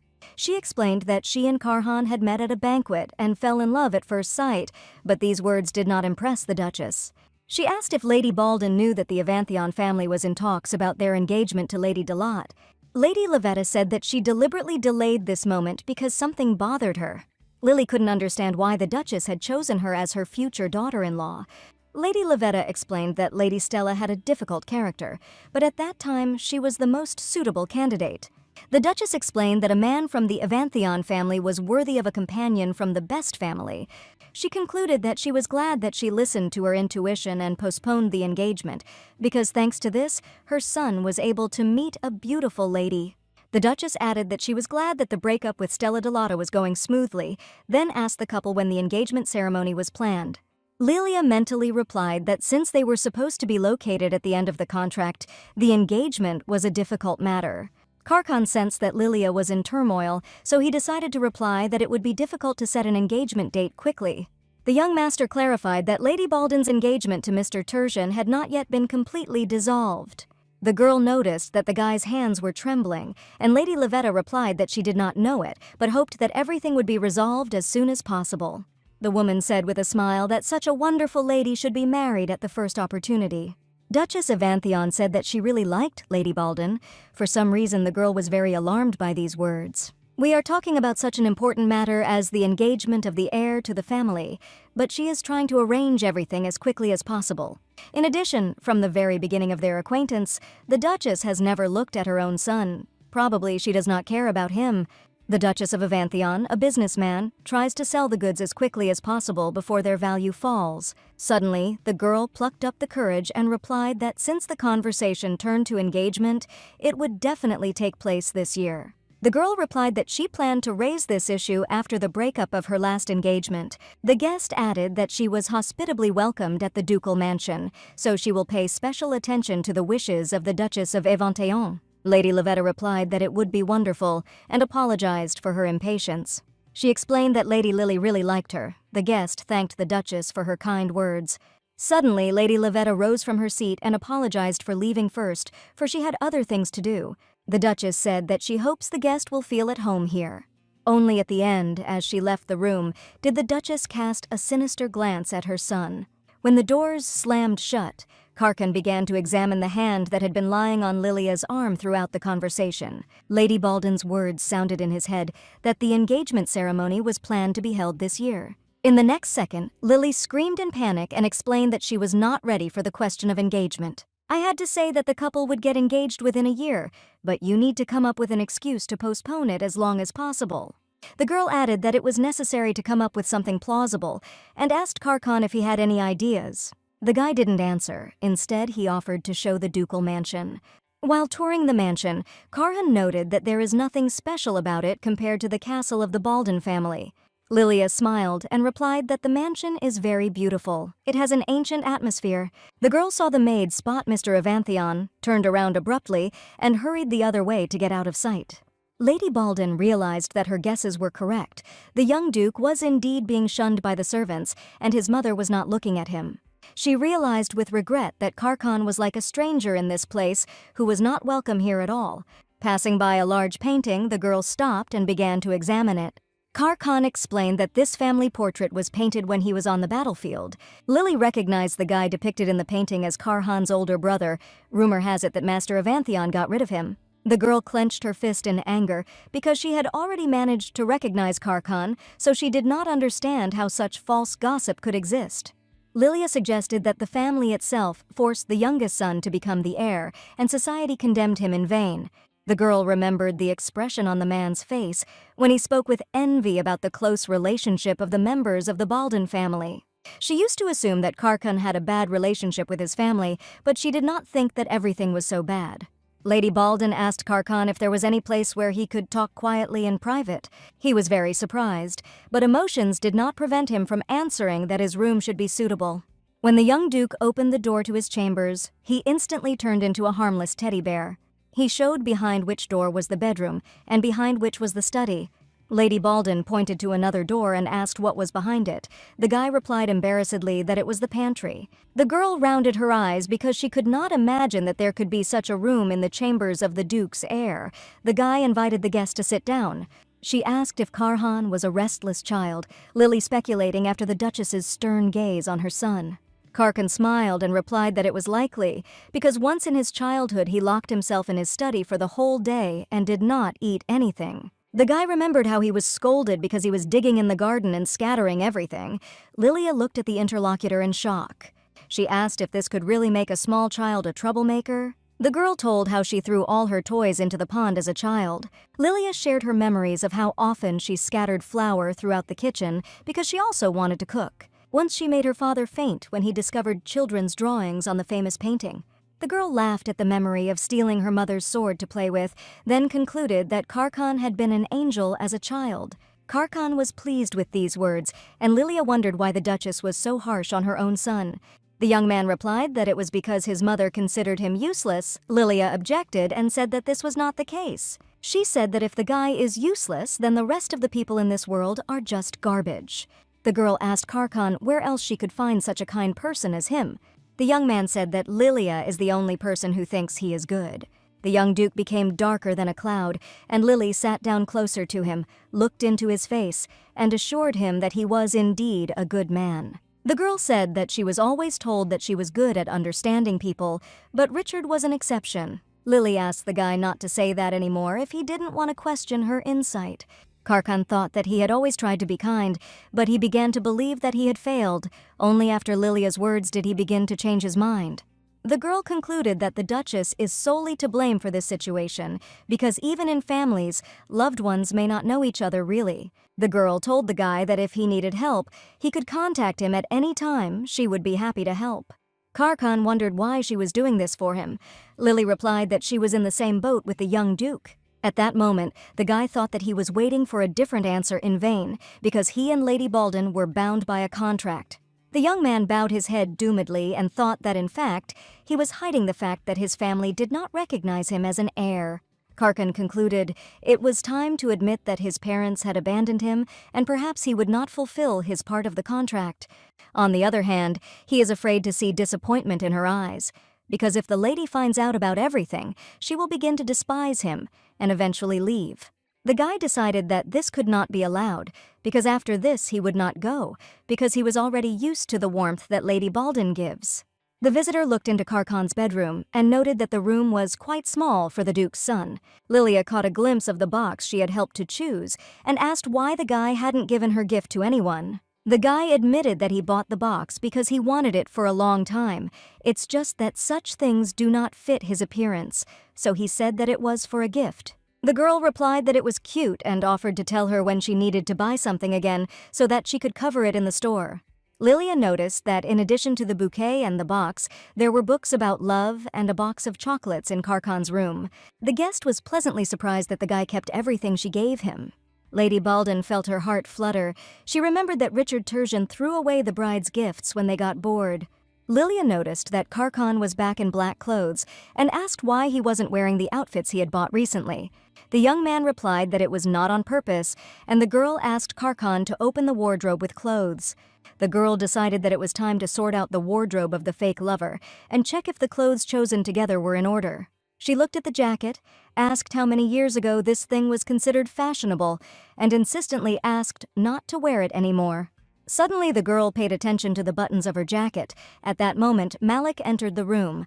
He told the mistress that the time was late, so he had to go back. Lady Balden replied that he really had to go back. The young man said that he was escorting the guest. She replied that she would allow it, provided that he hid the old clothes as far as possible. Karkan promised that he would do so, then a couple of fake lovers came out on the porch. Lady Balden noticed Thesion near her carriage and said that she did not expect to meet him today.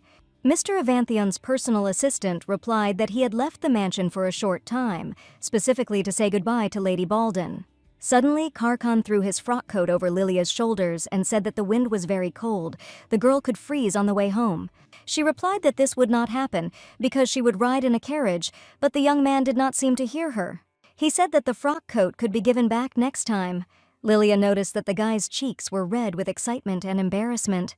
Karkan asked if the return of the thing could serve as a reason for their meeting again. For a moment, the girl was also worried, then agreed to give her coat back the next time they met. Karkan said that he did not want Lily to be blown out, and began to wrap her in a frock coat more tightly.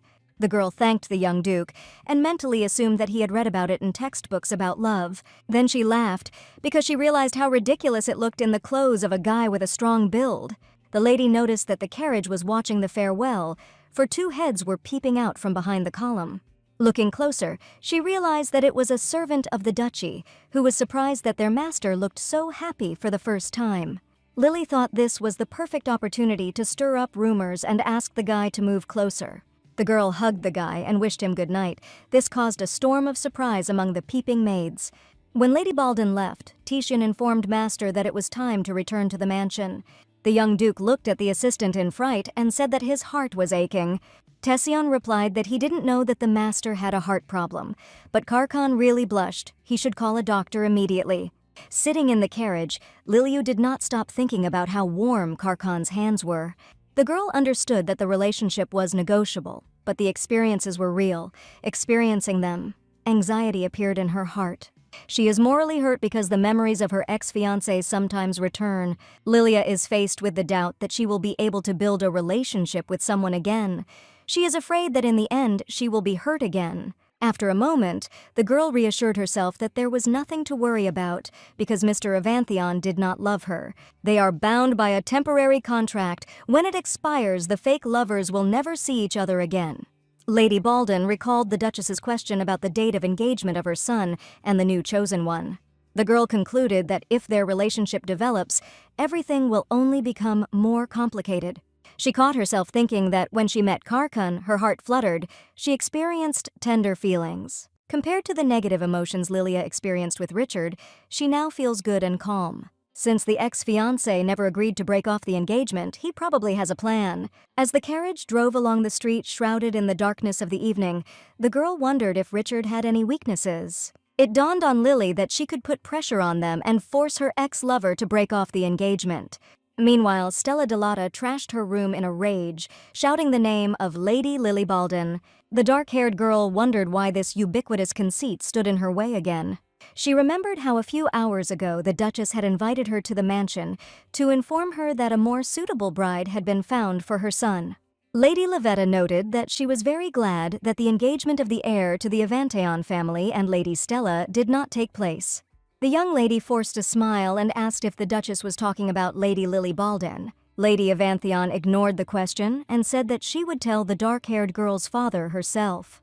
Stella panicked, mumbling on the Duchess's name and begging her to wait with a decision, but she silently got up and left the room. The girl sank to the floor of her room in tears. She asked herself how to look into the eyes of those around her now. She was sure that people would laugh at her because there was so much talk about her engagement to Mr. Avanthion.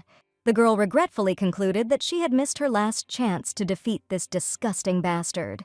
The governess knocked at the door, and Lady Stella was indignant that she had asked not to disturb her. The maid replied that a guest had come to the lady and demanded an audience. The intruder was Mr. Richard Tercian, and Lady Stella wondered why he had come to see her. The guy replied that he would get straight to the point, and said that he wanted Lady Lily and Mr. Karkan to break up.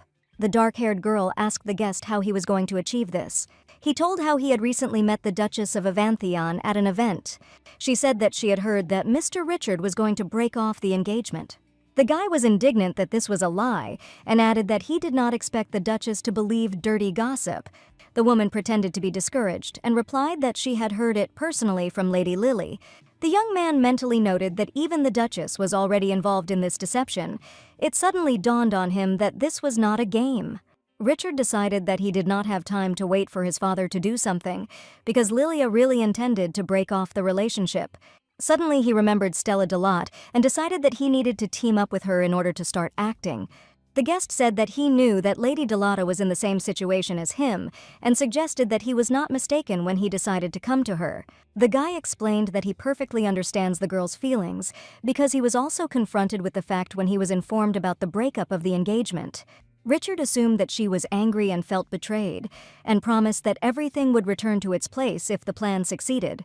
The guy promised that Lady Stella would again become the bride of the heir to the duchy, but she doubted that Richard's plan would succeed. She knew that Lady Balden was not the kind of person who would stand idly by, but on the other hand, the game was worth the candle. Stella decided that it was worth trying to do something rather than sit and wait for the insufferable upstart to take everything away from her. The dark-haired girl asked what Richard's plan was and what she should do. Hearing these words, the guy smiled conspiratorially and his eyes sparkled. The next day in the gun shop, Francis groaned furiously that he would not give up his sword under any circumstances. Malik tried to calm him down and reason by explaining that his sword looked like a piece of scrap metal from a distance. Lady Lily was indignant at how stubborn her knight was and asked the clerk to bring the best sword of the shop. Through tears, the boy said that this sword was given to Lady Balden when he began to serve as her knight. Malik sighed irritably, and Francis snapped angrily that such a callous man could not understand his feelings. The lady told the knight that the competition for the selection of escort knights would begin soon. Lady Lily suggested that during the competition, the old sword could break and the owner could be injured or seriously injured. She handed Francis a new sword and told him to consider it a gift from her and wished him good luck in the competition. The lady expressed the hope that the knights serving her would win the qualifying competitions again. When Francis agreed to accept the gift and promised to win the competition, the mistress asked Malik if he needed a new sword. The guy replied that he had recently changed weapons because he was rational, unlike his comrade. Lady Lily laughed at the skirmish that broke out between the knights again and happened to see that there were cufflinks on the counter. The seller explained that these cufflinks contain high-strength gemstones that will protect the wearer from bad luck. Then the girl asked to pack them and several other selected goods. As Lady Lily, accompanied by the knights, was leaving the gun shop, they met small children on the way. The girl was crying because she lost a coin on the road, and her brother shouted that her mother gave it to them so that they could buy bread. Francis looked at the children and decided that they were children from the slums who could live on this bread for a whole week. The knight tried to help the children, but changed his mind because his rash actions could harm the reputation of the mistress. Suddenly, Lady Lily went up to the children and handed them a gold coin, asking if it was something they had lost. The girl objected because her coin was copper and this was gold. Then the lady made a serious look and admitted that she had taken the coin. Lady Lily said she wanted to exchange the girl's coin for another. The children explained that they needed to buy white bread. They asked the mistress if they had enough money, and Lady Lily replied that if it was not enough, they could contact her. The children asked if the lady would come with them, and in response the girl took the little girl by the hand. Francis watched this, who came up with the idea that perhaps money is so loved by the Lord because it helps those in need. The guy thought that he was proud to serve as a knight for such a kind lady. Lady Lily brought the children to the store with bakery products, their eyes rounded and their mouths open from the wide assortment. The children asked where the white bread was. Their mother really needed it to erase the drawing. Lilia pointed the children to the right shelf and mentally suggested that if the picture could be erased with bread, then it was drawn with charcoal. The girl thought that being fond of drawing living in a poor area is a difficult matter. At that moment, Malik called out to the mistress and said that he had bought everything he needed. Then the girl called the guys to her. She reminded the girl of the moment of falling on the road in search of a coin. Lady Balden took an ointment and bandages from the bag that Malik had brought, promising that she would treat the girl's wound. When she had finished with the girl's knee, Lady Lily said that the boys could come here whenever they were hungry and take what they wanted. They said they didn't have that much money. Lady assured them that there was nothing to worry about. The girl happily reported that the boss allowed them to take everything for free. She concealed that she gave the owner a decent amount of money at the entrance and offered the children to eat what they chose. Eating the buns, the children admired how delicious everything was and added that it was a pity that Tommy was not with them. The girl was wary and thought how good it was that she did not rush and did not give them money because it could have been worse. Lilia remembered that often people who ask for help from nobles use small children to ask for more money. The girl concluded that she had no idea what kind of guardians these children had, so if she had given money, she might have caused trouble for the children. She decided that the only thing she could do now was not to leave these children hungry. Lady Balden turned to her boss and said that from now on she would buy all the bread here if she promised to give it as a gift to the poor. The owner of the store nodded enthusiastically, and Lilia held out a business card with the seal of the Balden family. She said that she would later send her man here to discuss the details. Upon returning home, Lilia met her brother and noted that he had returned early today. Henry said something about his sister's next meeting with Mr. Evanthion, but then hesitated and replied that he had finished business early today. He asked his sister where she had come from. Lilia replied that she had business at the market. Then there was an awkward silence. The pause was interrupted by Henry, who offered to take a walk. His sister was happy, but did not yet know that further conversation would not go well. Walking in the garden, silence reigned between brother and sister, and at last Henry decided to ask Lily if she was eating well. The girl answered positively and asked a similar question to her brother. He replied that he also eats well. The dialogue was broken by silence again.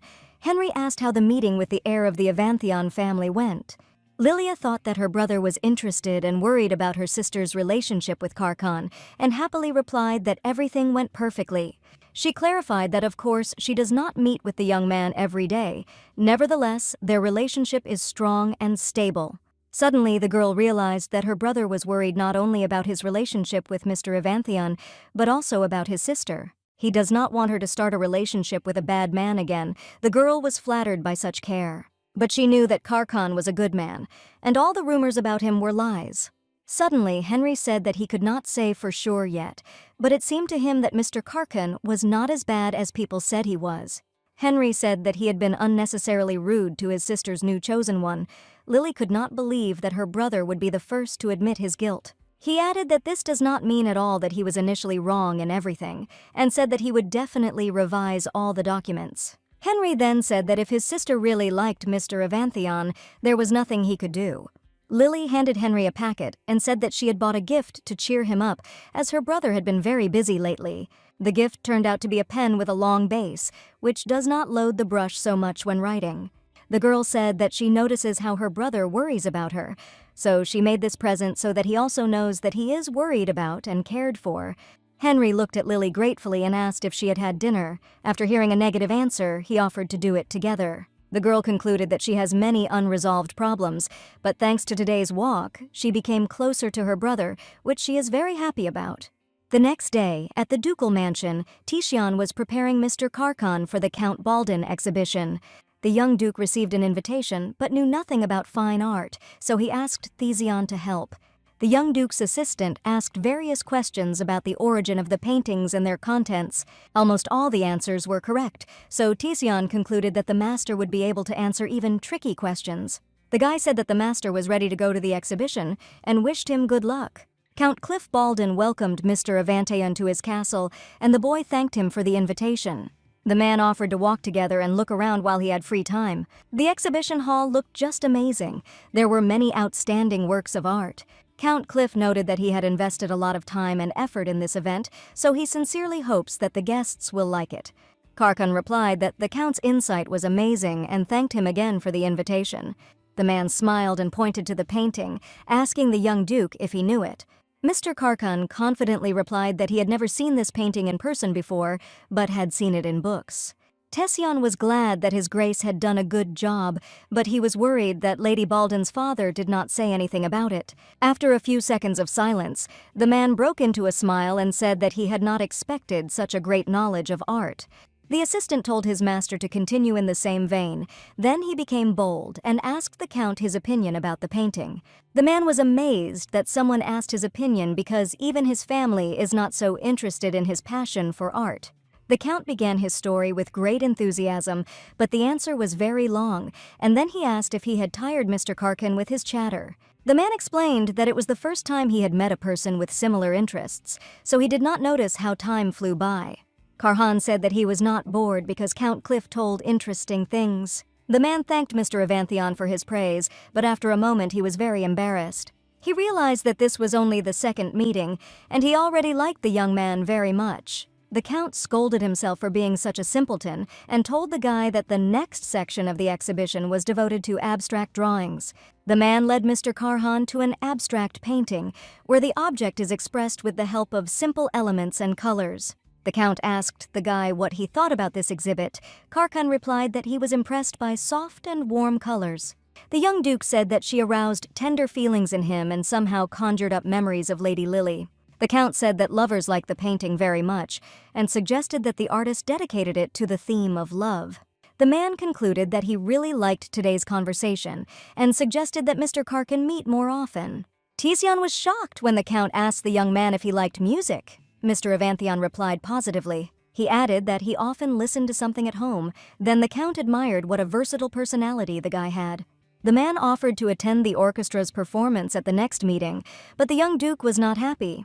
He understood that there would be much more to remember in music than in art, and it would be easy to make a mistake. The guy was determined and wanted to refuse, because last time he could not find the strength to reject the Count's offer. Karkan only opened his mouth to answer, but the Count said that he was going to call his daughter there. At the same moment, Mr. Karkan agreed, and the Count noted how wonderful it was that they had similar interests. Suddenly a subordinate came up to Graf as to the director of the exhibition and said something in his ear. The man apologized and said that he needed to move away. Karkan replied that everything was fine. He would look around for now. The Count asked not to go anywhere because he would be back soon. When Count Cliff left, the first thing Thesion did indignantly asked his master was what he was thinking about when he agreed. Mr. Karkan mentally replied that he was going to refuse, but when he heard the name of Lady Balden, he could not help but accept the invitation. At that moment, the guy noticed some unknown people looking at him and asking if it was really Mr. Avanthion in front of them. Karkan remembered how Count Cliff had said that there could be no bad people among art lovers, but for some reason he did not dare to utter a word. One of the aristocrats asked if the young man would not say a word, or if old people like them were not worthy of his attention. Karkan thought that the main thing now was not to panic. He remembered Lilia, who said that in such a situation it was best to smile. He tried to force a polite smile, but the aristocrats were indignant that he was mocking them. They called him arrogant and arrogant. The young Duke wondered why it didn't work. Then the aristocrat asked what had brought the young man here, whether he had awakened an interest in art. Karkan said that he was invited. The old man asked who invited him here. Thesion was furious and mentally replied to the aristocrat that he would now be happy to invite him to the battlefield. Hearing the name of Count Balden from Master Avanthion, the old aristocrats began to whisper among themselves. They were indignant that such a bandit could be invited by the director of the exhibition himself, because he invites only those who are sincerely interested in art. The old men shouted that the young man had stolen the invitation because such a bloodthirsty fighter could not love painting. Thesion became worried and asked Mr. Karkan if everything was all right, but he was calm and replied with an indifferent face that he was already used to it. Suddenly a voice was heard that offered to test the young man's knowledge of art, if anyone had any doubts. A gray-haired man stepped out of the crowd. It turned out to be Councillor Glosia, who had great influence in the duchy, although he was a member of a small faction. In the Duchy of Avanthion, there are two dominant forces. One supports the eldest son, Blade, the other wants to make a puppet out of Karkan. Thesion thought that this meeting was not accidental. He could get support from the advisor. The gray-haired man coldly greeted the fashion duke. Then he suggested that since the guy was personally invited by the director of the exhibition, then his knowledge of art was unusually deep. Councillor Glosia decided to make sure of this and asked him to tell the story of the painting that hung nearby. Karkan remembered a page from an art textbook that Thesion had given him and calmly replied that he knew little about the exhibit. He said that the painting was painted 300 years ago, but the author is unknown. Initially, the idea was considered the fall of a real kingdom. Later, the motive turned out to be fictional.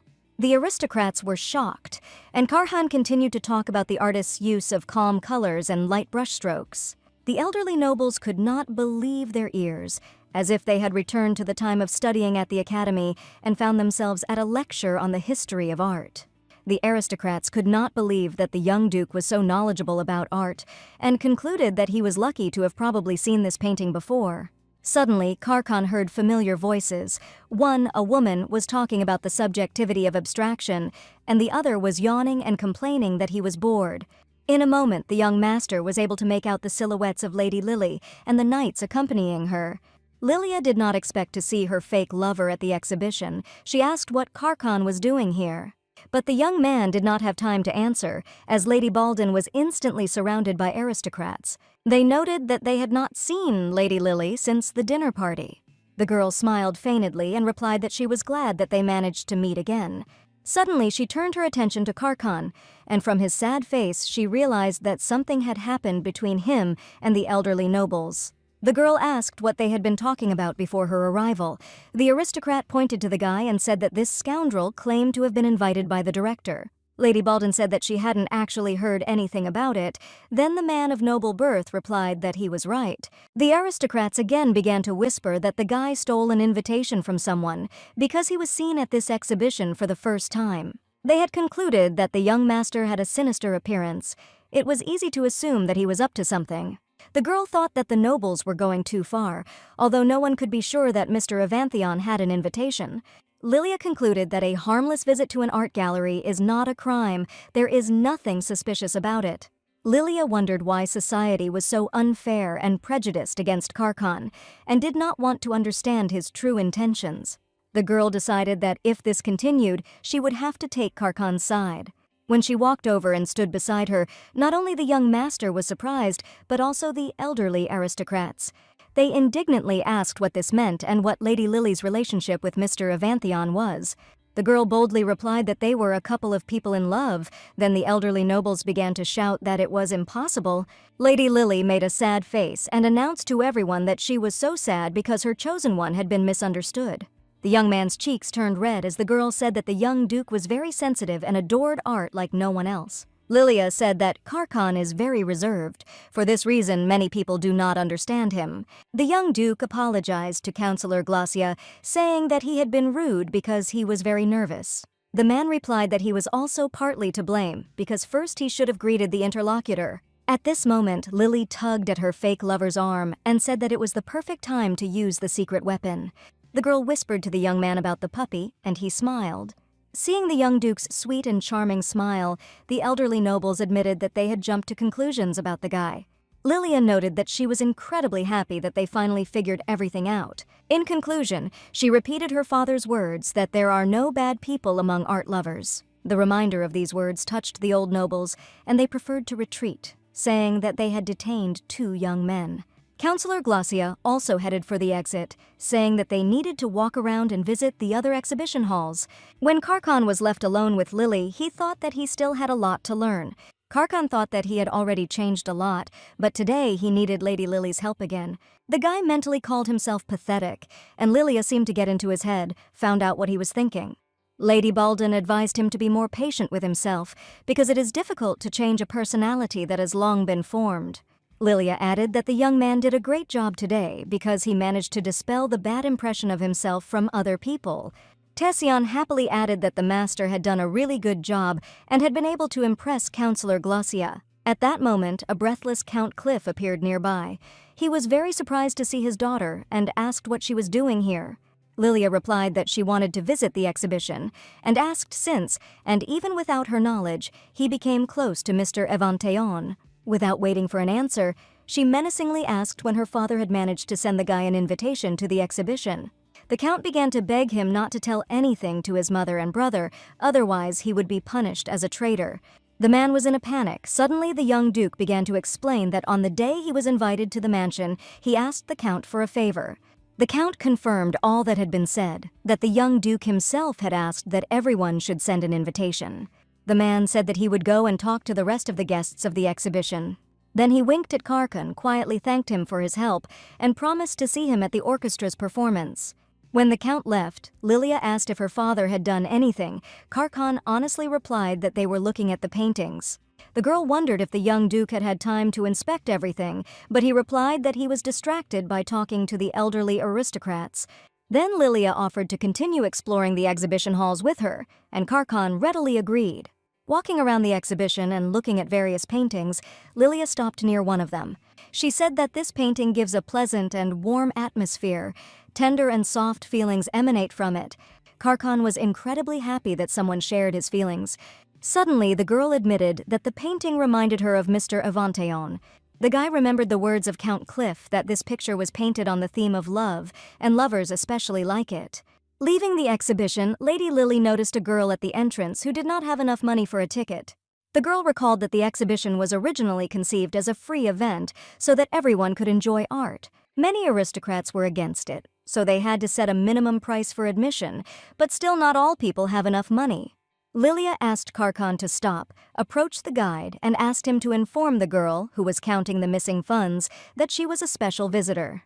The guide told the poor girl that she was the 1,000th visitor to this exhibition and fell under a special promotion, so the entrance was free.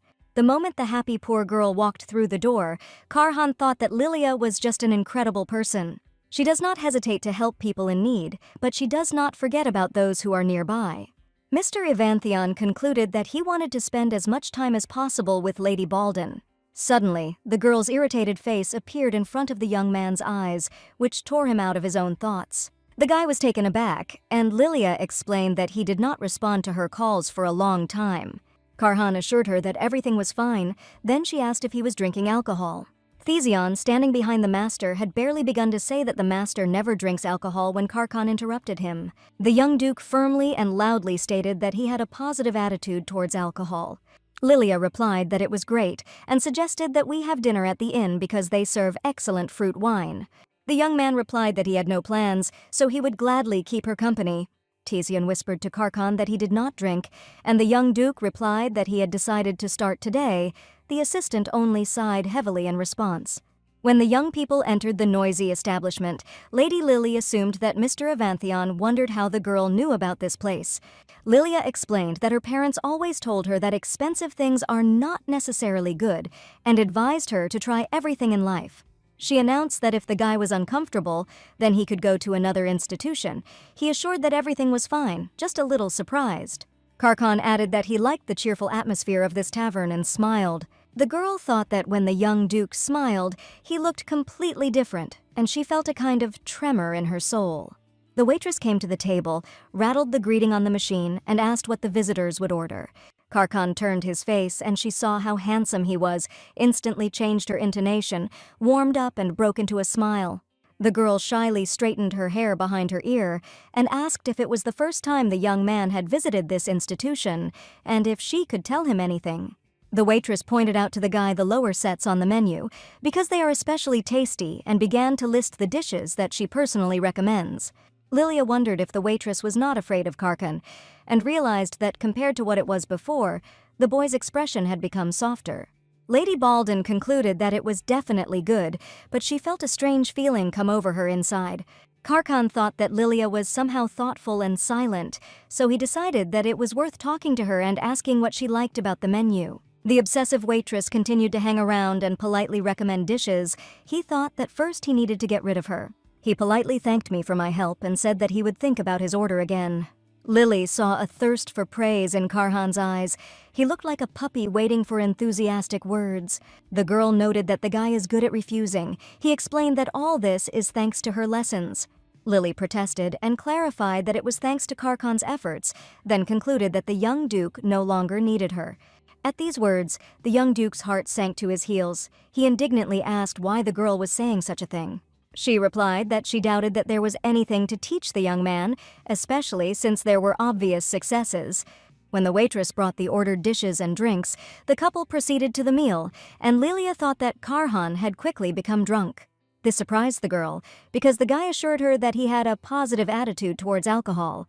Lilia offered to leave the establishment, but the drunken Karkan assured that everything was fine. He thanked that she advised such a good establishment. The girl laughed in response, because in fact the guy did not look well and suggested that he not lean on wine anymore, but drink only beer. When looking at the cheerful Karkan, the girl thought that only with him she felt free and happy. She thought that initially she was not going to get closer to the guy, but they were united by a contract, otherwise they would have remained just good friends. Lilia thought came to her that when she thought about parting with Karkan, she felt unbearably sad. The young man broke the silence and said that thanks to the meeting with Lady Balden, he learned to express his opinion and refuse something. Karkan recalled the recent situation and noted that when he finds himself in front of the crowd, he is still very nervous. He complained that he himself does not realize how he freezes in place because he is afraid to say something wrong or spoil the atmosphere, and then he gets lost and does not know what to do. The girl mentally noted that the young duke was still worried about talking to the elderly, high-ranking gentleman. Lilia thought that although she thought Karkan was doing well, there were times when he still needed help.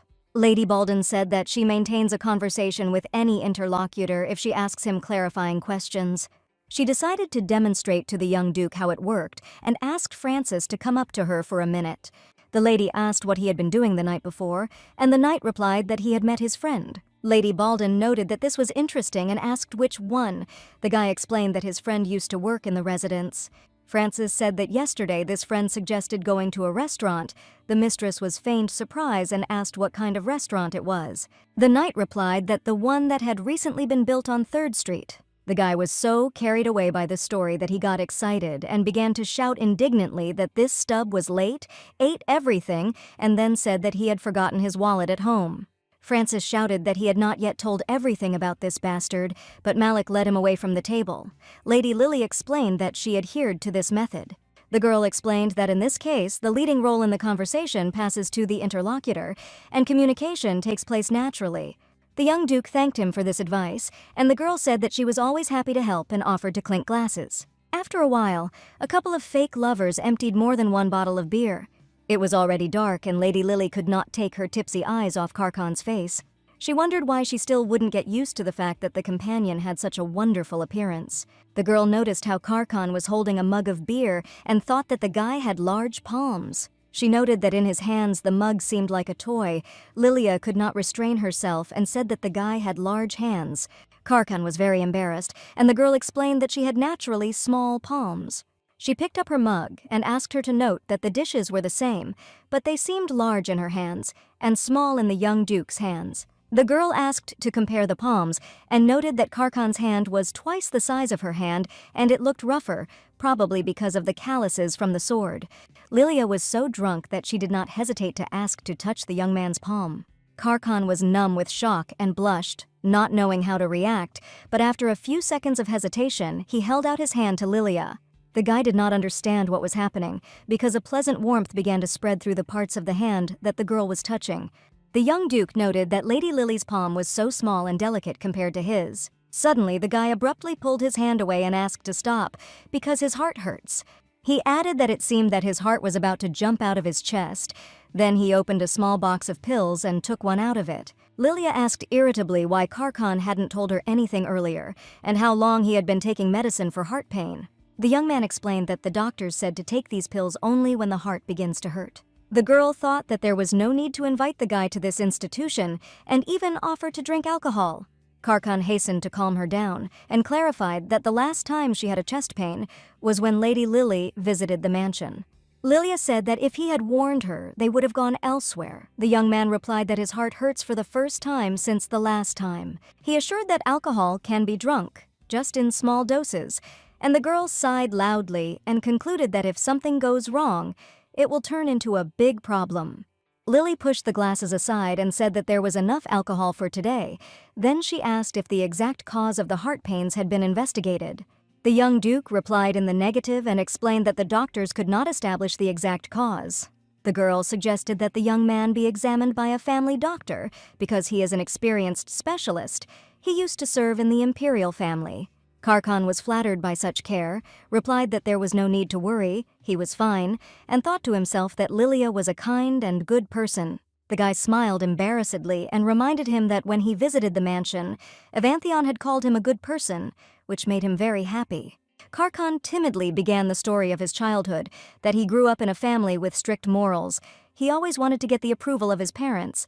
Mr. Evantheon clarified that he tried many times and tried for a long time, but it was all in vain. Once having heard random praise from maids in childhood, he became as if possessed.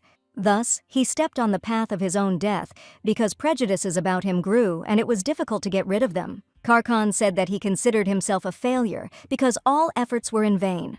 He explained that he had no choice but to accept the general misunderstanding. The young Duke added that at that moment he made a decision that he would become a bad person for everyone. However, for Lady Lily, she wanted to always remain good.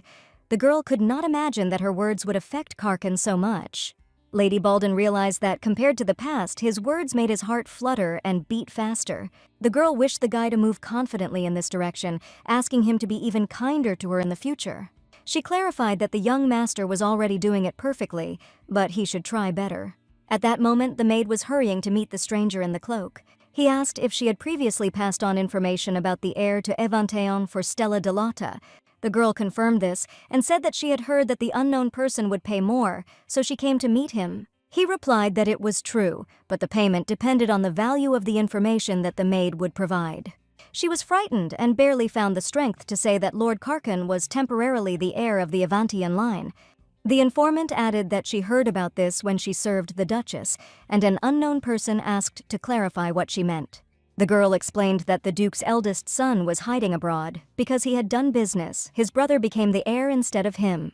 She added that it turns out his refusal of the title is temporary. When the true heir returns, he will get his place back. An unknown person threw a bag of money at the informant and noted that he liked what he had just heard. The girl asked if there would be any errands, but in response he told her to clean up. An unknown person took off his hood. It turned out to be Mr. Richard Tercian, who thought of his former fiancé with a smirk. She was deliberately looking for someone of higher status, but the person she trusted has been deceiving for a long time, but does not appear to be anything. The next day, the governess, Lady Balden, reported that she had brought the laundry and asked if it belonged to Mr. Evanteon. She also said that lately, when the mistress returned to the castle after a long absence, she was all glowing. Lady Balden was embarrassed, and the maid said that she hoped that everything would work out for Mistress and Mr. Evantheon. As Lady Lily looked at the washed frock coat that the governess had brought, she plunged into memories. She remembered how Karkan had put it on the girl's shoulders when he had escorted her from the mansion to the carriage. This was followed by the next memory of them sitting in the tavern and drinking together. Then she could not take her eyes off him, because his expression and eyes were dazzling that evening. Each memory of their meeting causes a pleasant thrill in the soul and, like a sprout, sprouts in the heart. The girl thought that all the exciting feelings associated with the last meeting could just be imagined because she was drunk. Lilia thought that she should not forget the true purpose of these pseudo-dates. She concluded that she had taught Karkan everything she could, and now she had to keep her distance. Violetta Balden noted that it was incredible to gather the whole family at one table. Cliff Balden decided to support his wife. He replied that they rarely get to have dinner together because the eldest son is constantly busy at work. Henry announced the news that he would soon get a promotion, and his father exclaimed that it couldn't be too soon. The guy explained that the boss had been throwing a lot of work on him lately, so, unwittingly, he had achieved excellent results. His father and sister began to congratulate Henry. His mother confirmed this, and then announced that he had received a proposal to marry.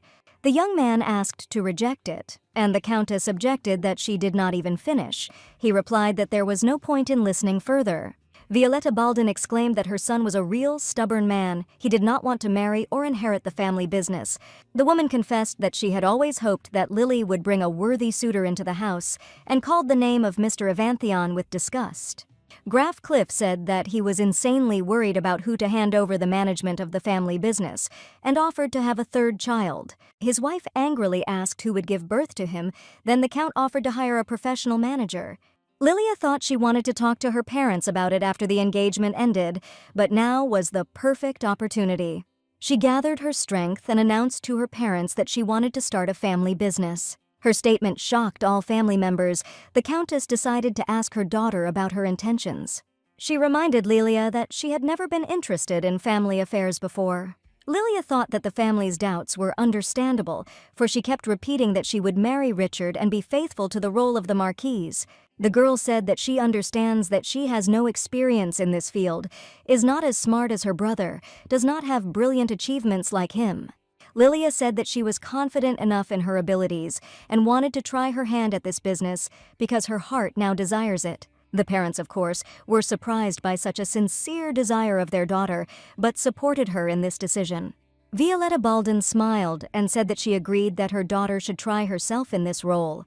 The woman added that it took a lot of time until Lilia herself wanted to do something, and experience and knowledge will always have time to accumulate.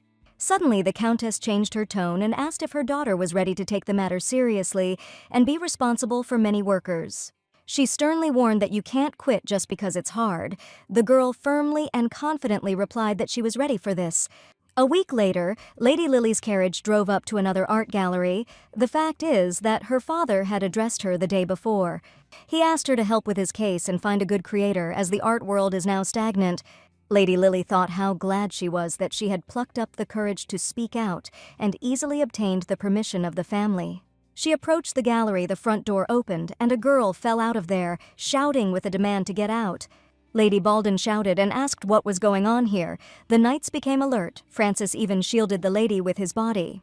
The unknown girl continued to kneel at the front door of the gallery and prayed that her painting would be looked at again. The girl promised to abandon her intentions if the gallery owners found her drawing worthy. Lilia suddenly realized that the same poor thing she had met at the entrance to her father's exhibition was sitting in front of the door. The girl asked to open the door and give her a chance because this is the last gallery she visits. Lilia wondered how long the poor man had been to the galleries, since she said it was the last one. She recalled that thanks to the reform of the Baldwin family to support the arts, there are about 10 galleries in this city alone. The unknown girl had a shabby appearance. Next to her lay a wooden board wrapped in newspaper. All this indicated that she was an unrecognized artist who did not get a chance because of the prejudices of society. Lady Lily asked Malik if she approached the poor thing now, if it would look like almsgiving. He replied positively and warned the mistress that if she approached the girl, she would be her last hope. The lady replied that in this case, she would definitely do. In a second, she was near the entrance gallery. Lady Baldwin held out her hand to the poor thing and asked if she could get up. The girl stood up, shook herself off, and thanked Lady Lily for her help, and the mistress asked her to show her painting. The unrecognized artist was very embarrassed and said that for the first time someone himself expressed a desire to look at her works. She timidly handed her work to Lady Baldwin, saying that she still had very little experience in the visual arts. Lilia was delighted with what she saw and thought that this unrecognized artist could change the world. A moment later, the mistress asked the stranger her name and offered to sign a contract. The poor thing could not believe her ears, and Lady Lily clarified that she would like to buy the painting and book the next one. The girl was shocked and realized that this was a huge chance for her, but with regret, she said that this was the last picture. Lady Lily was perplexed, and the unrecognized artist explained that she was giving up painting as her family had large debts. She said that she was in a difficult situation and added with a smile that she also had a younger sister and a brother. The unrecognized artist explained that she has to work hard so that they do not starve. She clarified that she had no time to paint a picture, even if it was bought by the mistress under the contract.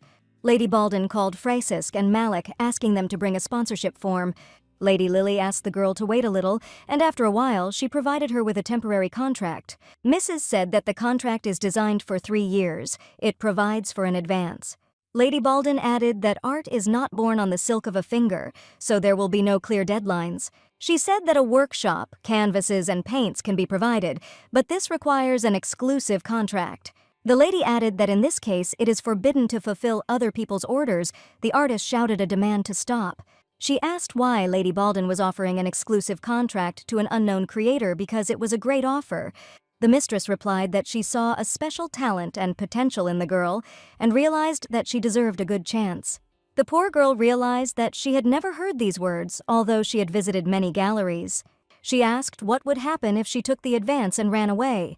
Lady Baldwin replied that it was okay because the painting would remain with her. Suddenly Malik called out to them and said that the workshop was ready and they could pay a visit there. The girl was shocked by such a speed of change of events and asked what the name of the mistress was. Lady Lily replied that she apologized for forgetting to introduce herself and gave her name. The girl was shocked that the Count's daughter from the famous Baldwin family was talking to her.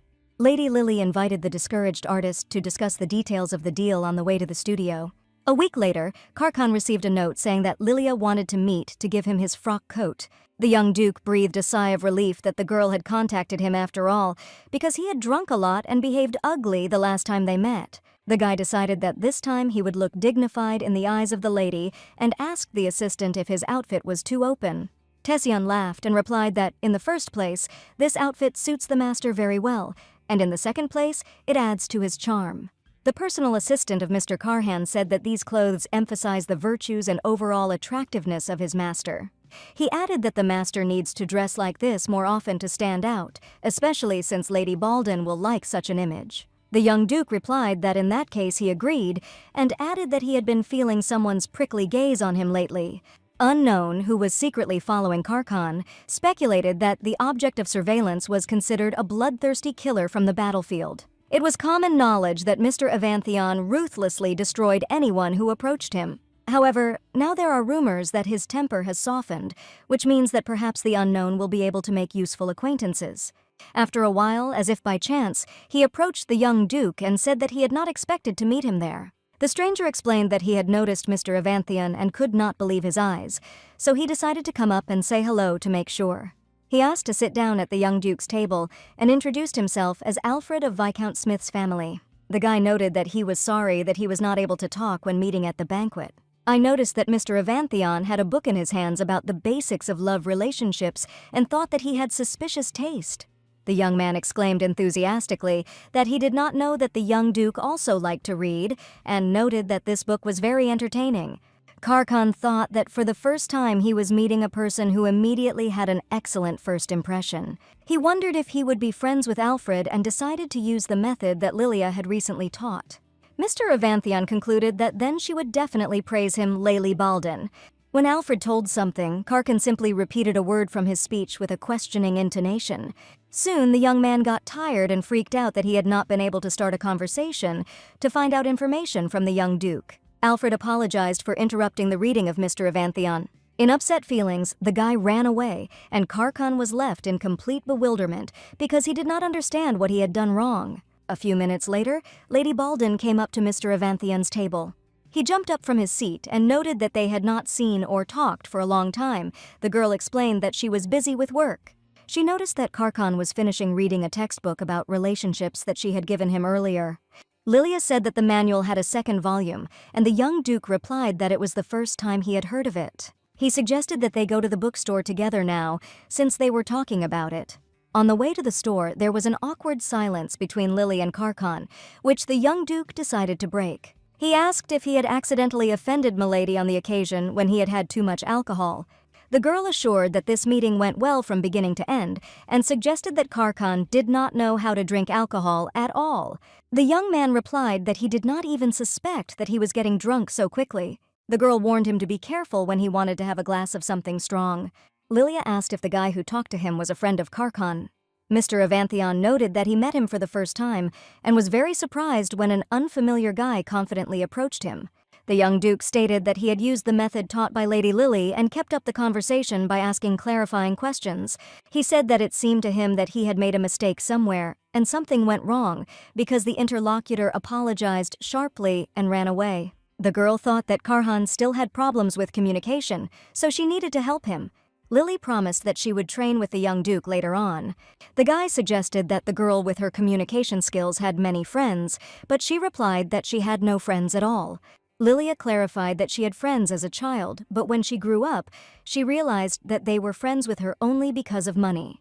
The girl said that after learning the truth, she distanced herself from fake friends, so there was no one left around whom she could consider her friend.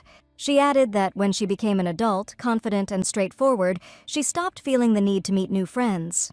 Lilia wondered if her relationship with Karkan could be called friendly, even though they were united by one goal. The girl thought that she and Karkan were like-minded and communicated without any pretense. Their relationship could be called friendship.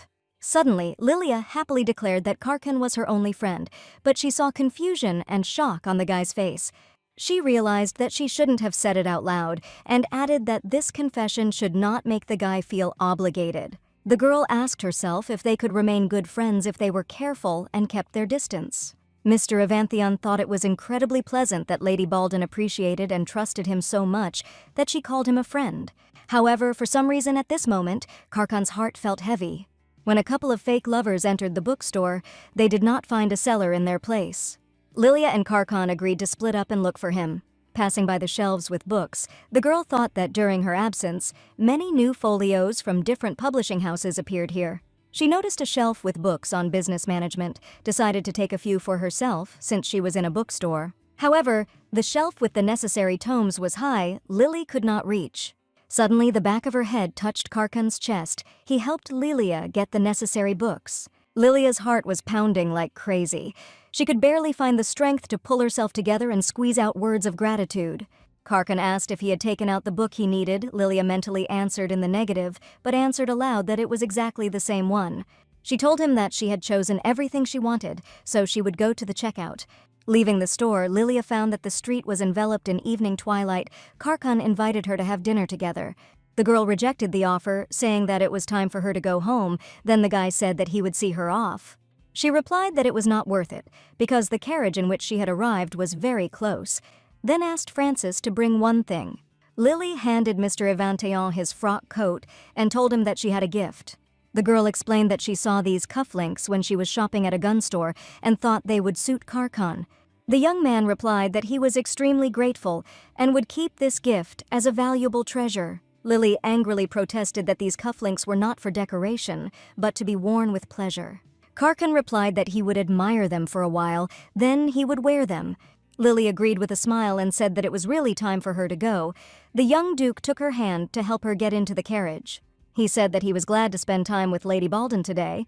The girl reciprocated, but abruptly let go of her hand and left. Cheon chattered that he had prepared the carriage for the master, but the young duke did not hear him. He abruptly concluded that he needed to make a return gift, buy it right now, and go to the Balden residence. Cheon was shocked that the young duke wanted to buy a gift right now and asked to wait with his intention. In the carriage, Lilia sobbed, exclaiming that she was going crazy and did not understand what was happening because she sincerely wanted to remain Karkan's friend. She noted with regret that the excitement and trepidation did not subside next to Mr. Evanthion, and her heart was pounding violently. The carriage drove up to the Balden family county when the girl heard a noise and heard the voice of her former fiancé. He demanded to tell the girl that he was here. She opened the carriage door, but when she met Richard's eyes, she immediately regretted it. She could not believe that the scoundrel had appeared, although he had not been protruding for a long time, and assumed that he was up to something. The former lover asked the girl to go out for a while to talk. Francis and Malik tried to calm Mr. Richard. He was indignant that the commoners allowed themselves to treat him like this. Lady Balden concluded that the knights would not be able to deal with her enraged former fiancé and decided to intervene. She opened the door of the carriage and reminded Richard that she had asked him not to mess with her. The guy wanted to come closer to the carriage, but Francis stopped him and asked him not to approach even a step. Richard asked the girl not to be heartless and not to be angry because he wanted to tell interesting information about Mr. Evanthion. Richard said that Lilia's new lover was hiding something, and the girl asked why he was trying to slander Karkan. She advised her ex-fiancé to get out of sight, but he was indignant that he wanted to protect Lily and she was chasing him away. The girl angrily said that she did not want to listen to anything and ordered the coachman to go and began to close the door. Richard stopped her abruptly by hitting the wall of the carriage and shouted menacingly that he had not finished speaking. Lily was insanely frightened. Suddenly, a man's voice was heard, asking what was going on here. This formidable man turned out to be Mr. Evanthion, who grabbed the hand of Lilia's distraught ex-fiancé. Richard was glad to see Karhan and said that it was just in time, as they were discussing how he had ingratiated himself with Lady Balden. Lilia's ex-fiancé said that he knows that Karkan deceived the girl because he is not the real heir. The girl did not want to believe that the words of the vile and deceitful former lover could be true, because Karkan did not protest in any way. Richard grinned and said that it was enough to pretend and lead his naive bride by the nose. Lilia threw open the doors of the carriage and demanded to stop, and Richard replied with a grin that the girl probably did not understand what was happening. He clarified that Mr. Karkan deceived Lady Balden, fooled her with a promise to use the power that the title gives. Richard added that Karkan was only a puppet. The girl indignantly asked, "So what?" She asked the former chosen one if he really expected that this information would make Lilia return to him. She said she knew Richard was a scoundrel, but she didn't expect him to fall low enough to dig through other people's dirty laundry. Lilia told Karkan that they had something to discuss, and Richard asked the girl to stop and listen to him. At the entrance to the carriage, Lady Balden turned sharply and firmly declared that she had only one thing in common with her former fiancé. The girl said that she was still waiting for Richard's signed consent to break off the engagement and ordered the cab to leave. When the girl's carriage was out of sight, Richard said through clenched teeth that she would regret it. Karkan apologized for not reporting this information for a long time. He explained that he had been waiting for the right moment and was choosing his words, then added that in truth, his own family did not like him. The girl finally realized why she was so uncomfortable in the Evanthion family mansion. Then she smiled, assured the guy that everything was fine, and asked him to continue. He said that the family had long treated him badly, although when he was very young, he fell asleep in his mother's arms under her cradle. Karkan added that at some point, his mother's attitude towards him became cold. He did not understand what he had done wrong. The guy said that he tried to change the Duchess's attitude towards him, but the more he tried, the deeper the gap between them became. The young man sadly said that it had become impossible to change the situation because his father was too busy with work. He added that his older brother began to treat him in the same way as his mother. Karkan concluded that this is how a little boy named Karkan became a ghost in the Duke's family. He explained that for this reason he fled at the age of 14 to the battlefield. From that moment he took part in many battles. The young man said that last year he received an order from the family to take the place of his older brother and become the heir. Karkan explained that this place could not be empty, and during his brother's absence, he took the title. The guy said that he would refuse as soon as the true heir returned, so he was not trained, as it is customary to teach heirs. Karhan asked if he had disappointed Lilia much and said that he was really sorry. The girl thought, if you forget about emotions, it is probably better to terminate the contract and start looking for other ways to break off the engagement. She suggested that it would be much better because, as it turned out, it would be difficult for them to remain good friends. Then the girl decided to pretend that nothing had happened, and as if nothing had happened, she asked Mr. Evanthion why he had come. Karkan apologized and explained that he wanted to give a return gift because it seems to him that he is the only one who receives so many gifts. Lilia thought that she could not and did not want to pretend that nothing had happened. She wondered what would happen to Karkan if she left him now, because he would wait for the return of the true heir. The girl assumed that Karkan would again be banished by his family to distant lands on the battlefields. Lady Balden finally decided that she did not want Mr. Evanthion to suffer such a fate and offered to terminate the contract. The girl explained that she wanted to start all over again and conclude a cooperation agreement, not a deal. The young man asked what he meant, and Lily replied that she would help Karkan become the true heir of Evanthion. The guy protested that this was impossible because neither his family nor the Council of Elders, no one would support him. The girl confidently and joyfully stated that she herself would be a support for him and offered to look at herself from the outside. She recalled that Karkan has learned to give up what he doesn't need and smile when talking to strangers. The girl said that perhaps Karkan has not done anything significant yet, but everything is still ahead because he can change. The young man replied that this was not an easy task because he was not sure that he would be able to break the family shackles and go against his relatives. Lilia sat down closer, saying that everything would work out because they would be together. The guy was pleased to watch how the girl again stretched out her snow-white hand to him. He said that he agreed to become the true heir of the Duke, and Lily concluded that she was happy and took on the financial side of their plan.